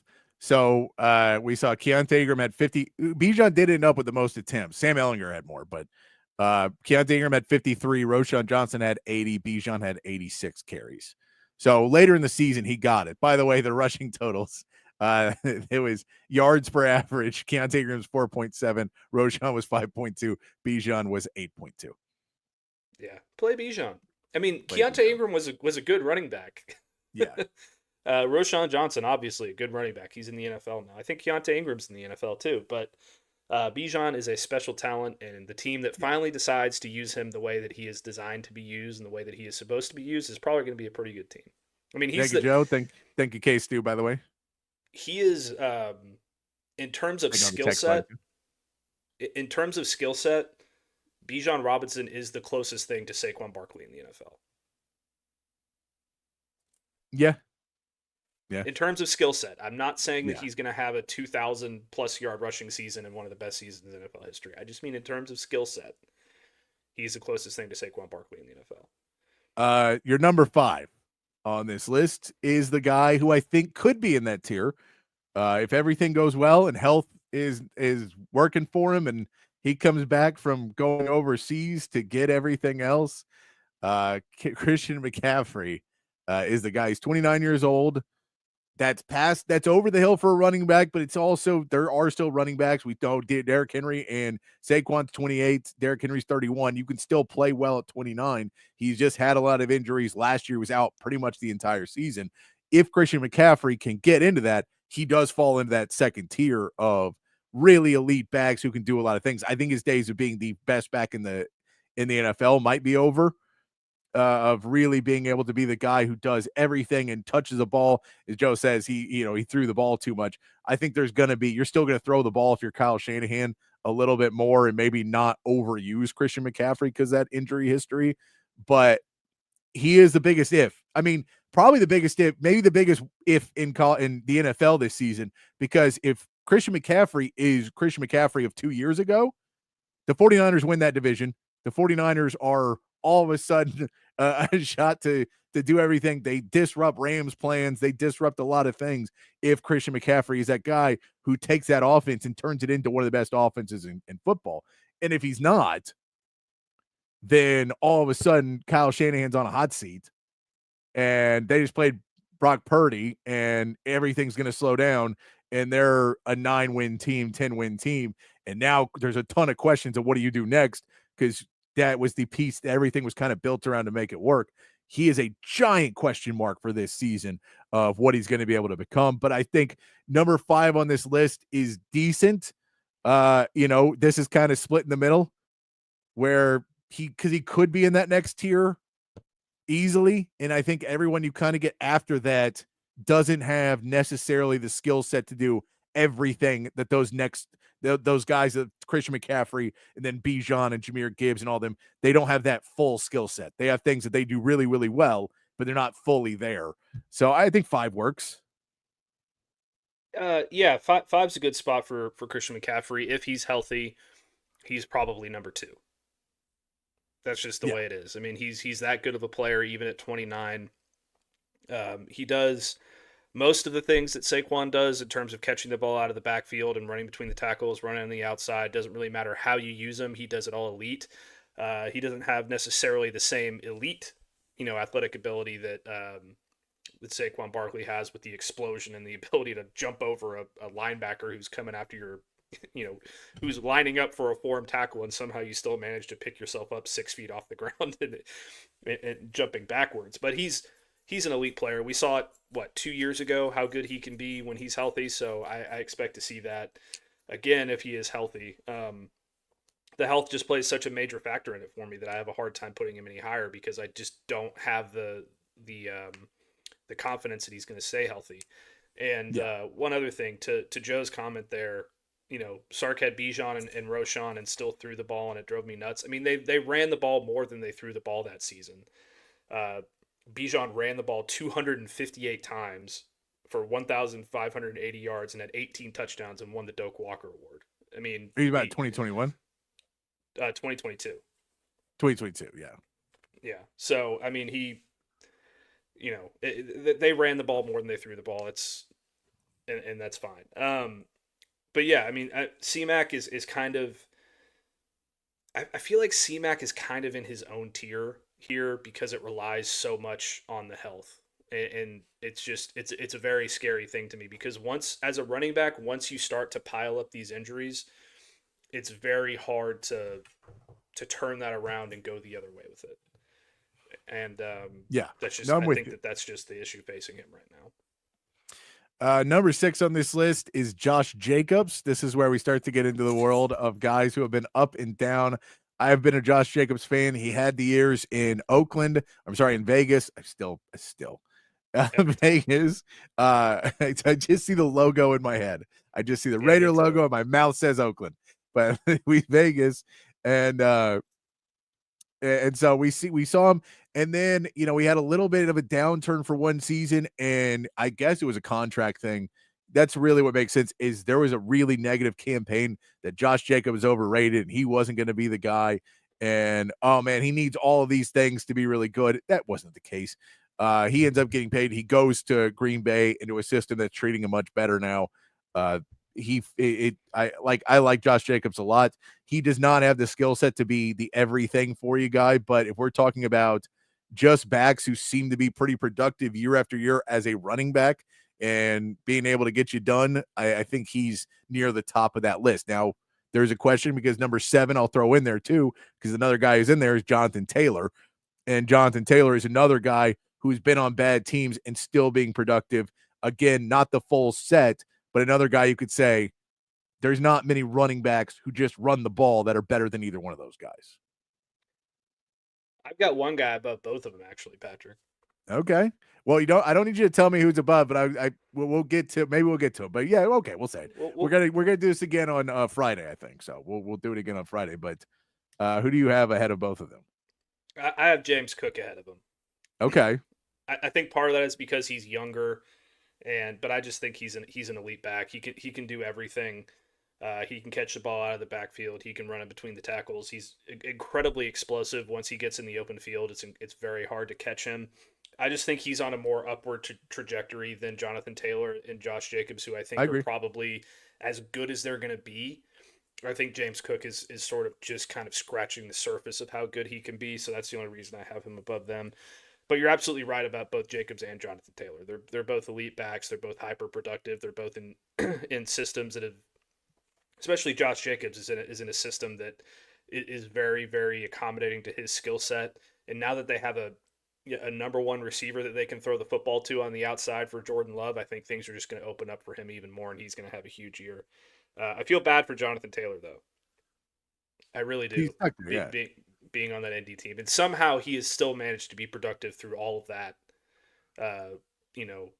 absolute mess that they've had in Indy over the last couple of years, which says a lot. I am really curious, too, with Jonathan Taylor. This is like a whole Indy thing now.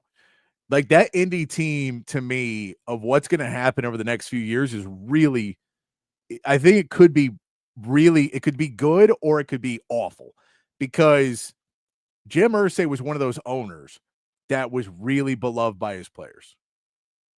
And you keep hearing stories, and I know later on his health was pretty bad, apparently, so maybe he wasn't around as much, but a lot of these guys were like, no, he was the type of guy who would show up to your charity event and help, and donate money, and he would be available to you, and he was a guy that would help out ex-players, and he was like, there was a lot of, genuine affection for Jim Irsay as an owner, which made it so a Jonathan Taylor, who may have been a guy that when they weren't going to pay him and he had all those issues, maybe says, just get me out of here. I don't want to be in Indy anymore. I don't like being in Indianapolis. I want to go to a better market. I want to go to all these things. That, having an owner that you have a relationship with that's telling you, man, I get it. It's business. Stick with us, and we're going to try and figure it out. Also, I'm going to donate to your charity. I'm going to do these other things. I think there's a little bit of that kept some happiness in that locker room and now that's gone. Now, we don't know what his daughters are going to be. I know the one story I've heard about one of his daughters having the headset on so she could have control over everything scared the crap out of me if I was an Indy fan, because I'm like, no, this is not like that owner never does well. That ownership group never is the one that wins everything. So that Dallas Cowboys, baby. My point.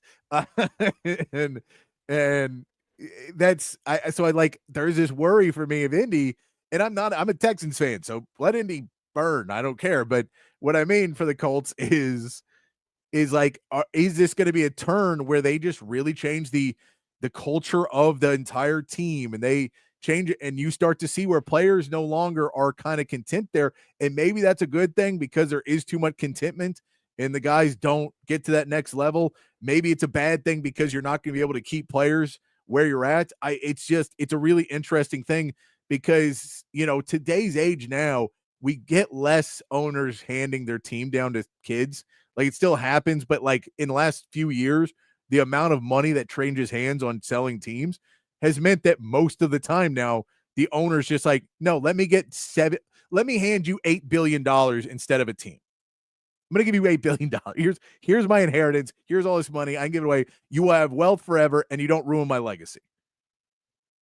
And Irsay maybe would have done that if he would have known. I don't think he thought he was going away this soon.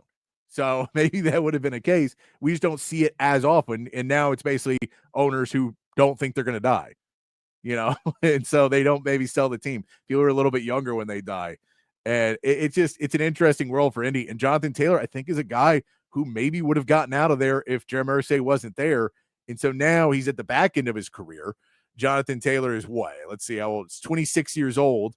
It's so weird to say 26 in that, but you're like, he's on that last big contract. He's going to be in the 1-year earn it contracts the next 2 years.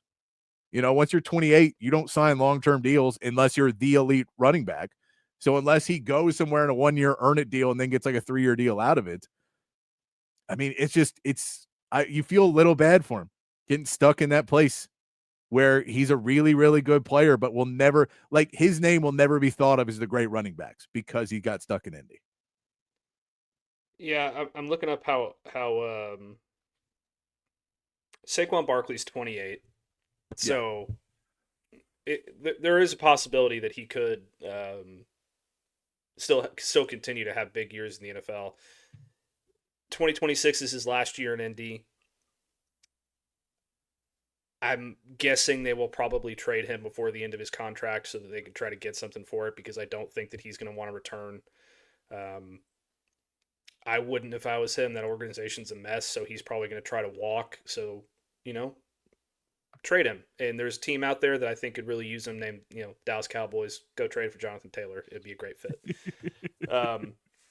But when Jonathan Taylor is healthy and he has players blocking for him, he's an elite running back in the NFL. And I just feel really bad for him because he's in a situation right now where he doesn't have a very good offensive line. He doesn't have a good quarterback. He has okay receivers. His offensive play calling is very what do the kids call it these days? Mid. His offensive play calling is very mid. Well, now this could all change this year, though, and I will here is the benefit for Jonathan Taylor this year. Here's the positive. You know who their quarterback, because Anthony Richardson's not their quarterback anymore. The more and more you see about it's Daniel Jones' team now. Like it just is. Anthony Richardson's not even showing up to practice. Like, he's been hurt. There's just almost no chance that he's a starting quarterback week 1. It feels like we've moved past that. It's Daniel Jones' team now, which is also not good. But do you know who Daniel Jones' running back was? Saquon Barkley. There you go. So I think there is some hope for him in an offense with Shane Steichen running it, that it could be decent enough that maybe he'll be able to get out of this and be like, no, sign me, really good team, and then he'll be awesome on that team. That unfortunately really good team isn't the Cowboys, and the Cowboys won't pay him. Cowboys think safeties and running backs. If you make over $3 million as a safety or a running back, your team's crazy. But if you trade for him in the final year of his deal, you get 1 year of Jonathan Taylor, and then you don't have to pay him. Oh, and they just let him go. Give up that first round pick for him. Yeah, I mean, that's Cowboys 101 right there. There it is. By the way, James Cook is 8 on this list. I agree with you. And the main difference, I think, with James Cook is I do think James Cook, if he's able to take that next step now, they're not paying him either. He's got to deal with, getting his next paycheck as well. But I think he could fall into that next realm of being a guy. I don't think he'll ever be Bijan or Jahmyr Gibbs, but if he could step up to being a guy who is actually on this list at number 9, I think he could be Joe Mixon-esque, and prime Joe Mixon-esque. Not now Joe Mixon-esque. Joe Mixon's number 9 on this list, but I think he could be that guy where, he really steps up on that team, is a receiver out of the backfield, is a guy who can be a threat in a lot of places, is somebody that has to have somebody on him at all times. And you have to have a safety and a linebacker really aware of him and being like, that's you, 2 of you have an assignment, because we don't know if he's coming out of the backfield or if he's going to be out running. He can run wheel routes and he can run, slants, and he can just do everything for us. I think James Cook is that type of guy. He's only 25 years old. And it's weird because I can say he's only 25 and Jonathan Taylor's already 26. It's about the mileage. James Cook just doesn't have as much mileage on him. He has not been the workhorse of a bad team for the last 4 or 5 years. And James Cook has kind of been on a good team being used, but a great pickup for the Buffalo Bills. I know they're just kind of in cap hell right now of trying to keep it all together and trying to get over that hump, and they just don't want to deal with somebody that's already there. But if they lose him, then that is, you don't win the Super Bowl, you lose James Cook, you fire Sean McDermott. They're just right on that cusp. The Bills have been there for the last 3 seasons. Right on that cusp, like, yeah, burn it all down, run it back again. Yeah. This is honestly the thing that I like about James Cook so much, is that he does not have the mileage that a Jonathan Taylor or a Josh Jacobs or a Christian McCaffrey or Derrick Henry or any of these guys have. He's still a relatively young player in terms of his NFL life. He was not used very heavily as a rookie. And then last year, the last couple of years, they've used him a little bit more. I expect him to be the focal point of that running game this year and have a really, really big year with Buffalo. And if you have Josh Allen at quarterback, your life's going to be a hell of a lot easier because every time that Josh Allen takes a snap, the defense is kind of shaking in their boots a little bit. It's the Patrick Mahomes factor. It's the Lamar Jackson factor. He's got all those things. So that's going to make things a hell of a lot easier for James Cook. Number 9 kind of surprised me that it is Joe Mixon. Look, Joe Mixon was awesome for the Texans when he was healthy, but he fell into that, and 28 years old, right at that edge, and he fell into the world of just missing too much time, getting banged up in games. When he was playing, he was really, really good, especially on an offensive line that really wasn't doing much. It was night and day when he was in the game or when he was not. And that's really the biggest comment you can get for pretty much anybody on an offensive side of the ball, is the night and day if you're there or not. So I think that he could be in this conversation. I just don't know if he played enough for me to say he's top 10. Now, we do go down, and we'll see this, especially when we do the rankings, because we'll go to 20 on Friday, that it does get lighter and lighter as it goes down. I think this is somewhat of a favorable. This is the last time Joe Mixon may be on this list. Now, if he stays healthy next year, I'm all about it. Put him back on this list. But I think he may be on the back end of this list as well as number 10, Alvin Kamara. I think both those guys are maybe on the back end where somebody's going to step up and take their spot. And maybe the execs and coaches we're not ballsy enough to go in and put somebody else above them on this list. I think there could be someone younger who's going to step up. Just in my opinion, I love Joe Mixon. I think he's going to be a good player. I just think he's going to play in probably 10 to 11 games. Yeah, I've got 3 guys on my list who I think should be ahead of both of these guys. I won't name them necessarily because I know we're doing our list. No, yeah, but am I on this? Are you on the same track with me that you think both these guys are at max 15 games, probably closer to 10 to 11? Yeah, and I like grouping them together because I think that they're in a very similar situation. Yeah. I mean, both guys have been hyper productive in the past and very elite in multiple areas of the game, and they just haven't been able to stay on the field. I do think that if you're going to list these two guys, I think Joe Mixon deserves to be ahead of Alvin Kamara for the sheer fact that his offense is just going to be better. He's going to have more opportunities to succeed. But it's the same for me with both of them. It's the same conversation as Christian McCaffrey. Like, can you stay healthy? If you can stay healthy, then you're an elite top 10 running back. If you can't, then I have a really hard time putting you up on that list. And especially with Alvin Kamara, who's going to be on arguably the worst roster in the NFL next year, it's really hard for me to see him having a successful season in New Orleans. He's going to get grinded into the dirt, and they're going to use him in every single opportunity that they have. Like, he's going to probably have one of the highest usage rates in the NFL next season because they just don't have anybody else to get the ball to outside of Chris Olave. So they're going to use him in multiple different ways, and I think that he's just destined to have an injury. And little fantasy football tip, just throwing this out there from a 5-time champion, runner-up last year, should have won. I hate you, Lad McConkey. Do not pick Alvin Kamara in the first round or the second round or the third round. No. We do know Keandre Miller took over some of that last year. I think Keandre Miller will get some good carries. They also drafted Devin Neal. So I think both those guys will get some. And it would not shock me at all if you came in with a maybe even third round pick by like week 3. Alvin Kamara might be on the table. I know they're probably asking for a first right now, maybe a second. But as it gets a little bit closer to that trade deadline, we could see them just be like, we just need, like, dude, go away. Go, run free, Alvin Kamara. Go find yourself a better opportunity. You know, and again, you know, we'll say it until we're blue in the face, both of us all the time. Jerry Jones, pick up the damn phone. Go on, one of these guys, get a real running back in there.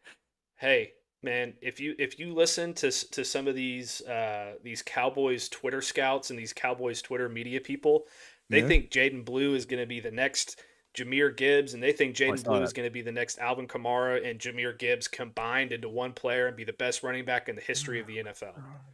I did because of some off-season workout videos. I saw the Jahmyr Gibbs comp of him working out in what looked to be his boxers, and nothing against Jaden Blue, but the fact they were like, look at his movement. You're like, good Lord, you guys. No. We saw what he played as. He's going to be very good, but we're not ranking him up with one of the best running backs in the NFL. Stop making that comp. Like, he could be really, really good, but if you compare him to that, and then he's the 10th best running back, it's a letdown. Stop doing that. The only legitimacy to the Jahmyr Gibbs comp that I feel with Jaden Blue is that Tashard Choice was the first person to make that comp. There it is. I like it. But I don't think he also went out of his way to say his skill set is very similar. He has the talent to do it, but he has to develop it the same way that Jahmyr Gibbs did and put in the work to get to that point. He's not just outright saying he's going to be Jahmyr Gibbs. A lot of these people on Twitter are like, he's the next Alvin Kamara. He's the next Jahmyr. Like, let's let him earn it a little bit. And maybe just earn a starting job in Dallas first. You know? All right, we're going to come back and hit our meathead of the day. By the way, some honorable mentions, give you a little bit of taste. Some other names that may get thrown in there when we get to the list on Friday. Bucky Irving, Aaron Jones, Devin Achane, Breece Hall, James Conner, all honorable mentions on this list. Some of those guys would be ranked higher in my list than Alvin Kamara and maybe a Joe Mixon. But we will get to those, and Matt and I will compare notes on Friday.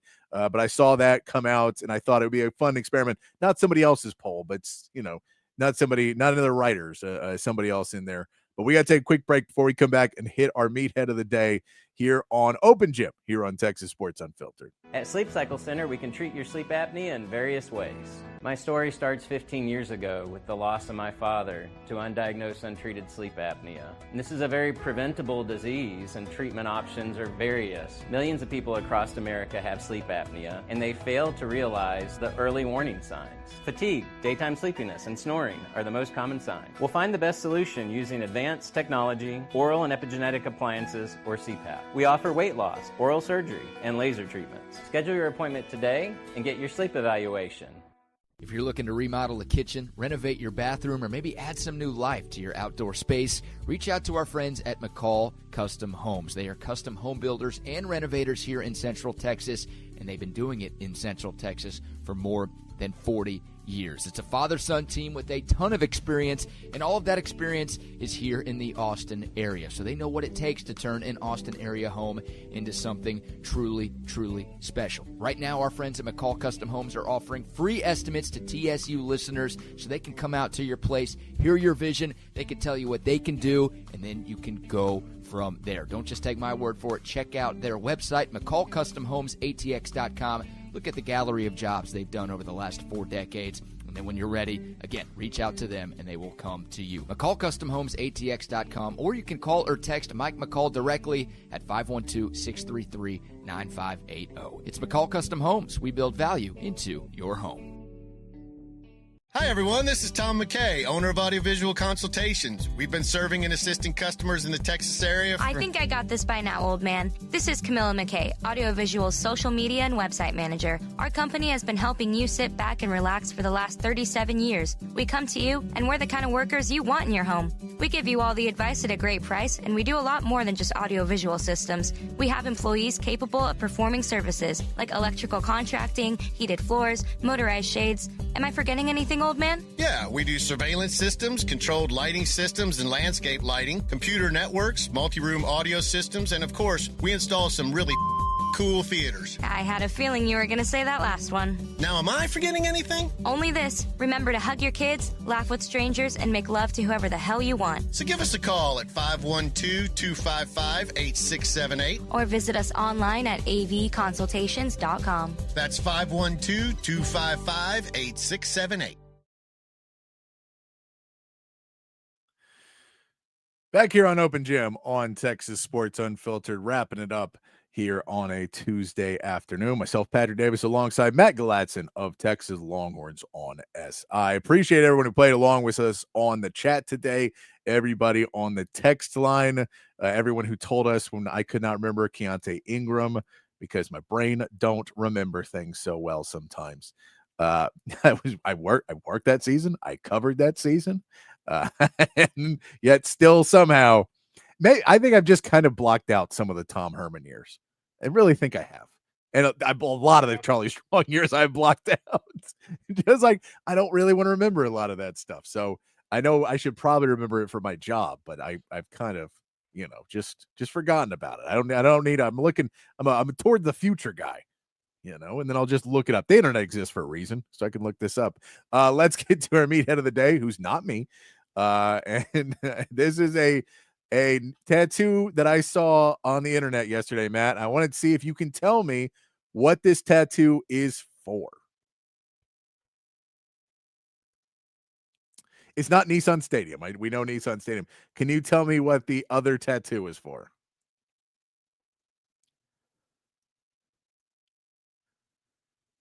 Cam Ward? It is Cam Ward, but it shouldn't take that long. I don't know what the emojis are for in it. I don't know how those are A's. The emojis are both A's. What are we doing, man? Like, what? I don't like. Look, I'm all for people getting tattoos. If you want to get tattooed on your body and keep it for the rest of your life, yeah, you have that prerogative. Go do it. That's fine. Let's have some meaning behind it, maybe, or maybe a tattoo that when you look at it, you don't have to take 2.5 minutes to stare at it to figure out what it is. Oh, is that quarterback that hasn't played it down in the NFL yet? Cool. All right, gotcha. But the emojis don't when people make a username and they're let's say their last name is Davis. They do a D and a 4 and an I, a V, I, and a 5, and you're like, oh, okay, yeah. I get it. It's Davis. But where do the emojis fit into the logic of this tattoo? I don't know. Also, we had Nissan Stadium tattooed, which is where the Titans play, I believe. So I don't get that one either. That's probably going to change in a couple of years. Yeah, I don't get that one either. I have one tattoo. You can see there it is on my wrist. You can see I have that one. That's the one. It's a Lone Star bottle cap. The reason I have that is because I made a bet with my friend when he was trying to quit smoking that I would give up fast food and soda for 30 days if he gave up smoking for 30 days. And if either one of us broke it, the other one had to get a tattoo of the other person's choosing. But if we both did it, I knew we would appreciate it. We'd get matching tattoos. So we've drank a lot of Lone Star together. So we both got Lone Star bottle caps tattooed. And I got him to quit smoking. He picked it up again a couple years later. But I got him to quit smoking. That's the reason I have it. It's a meaningful tattoo to me. So that's the one I have. That one makes sense to me. It's also not that flashy and crazy and anywhere else. If I can wear a long sleeve shirt, you won't even see it. It's not. That's a tattoo that you have to go out of your way to show somebody. Yeah. For them to see it. And there's meaning behind it. It was for a good cause. You probably added a couple of years to your friend's life by getting him to stop smoking for a couple of years. Nissan Stadium, the rights are going to sell to that stadium at some point. Like, he realizes that, right? And Comword. I don't get it. When I first read it, I thought it said coward. No, that's the guy from Memphis. They just drafted him on the Grizzlies. Cedric Coward. Yes, they got him over there. All right, we got to get out of here. We'll be back tomorrow. Break down some whatever Mike Gundy and Deion Sanders got to say tomorrow. I'm sure it'll be something fun. We'll get into that and a whole lot more tomorrow afternoon. We're back here on Open Gym. But until then, be kind, be safe, keep your underwear clean, and we'll see you right back here for more from Open Gym.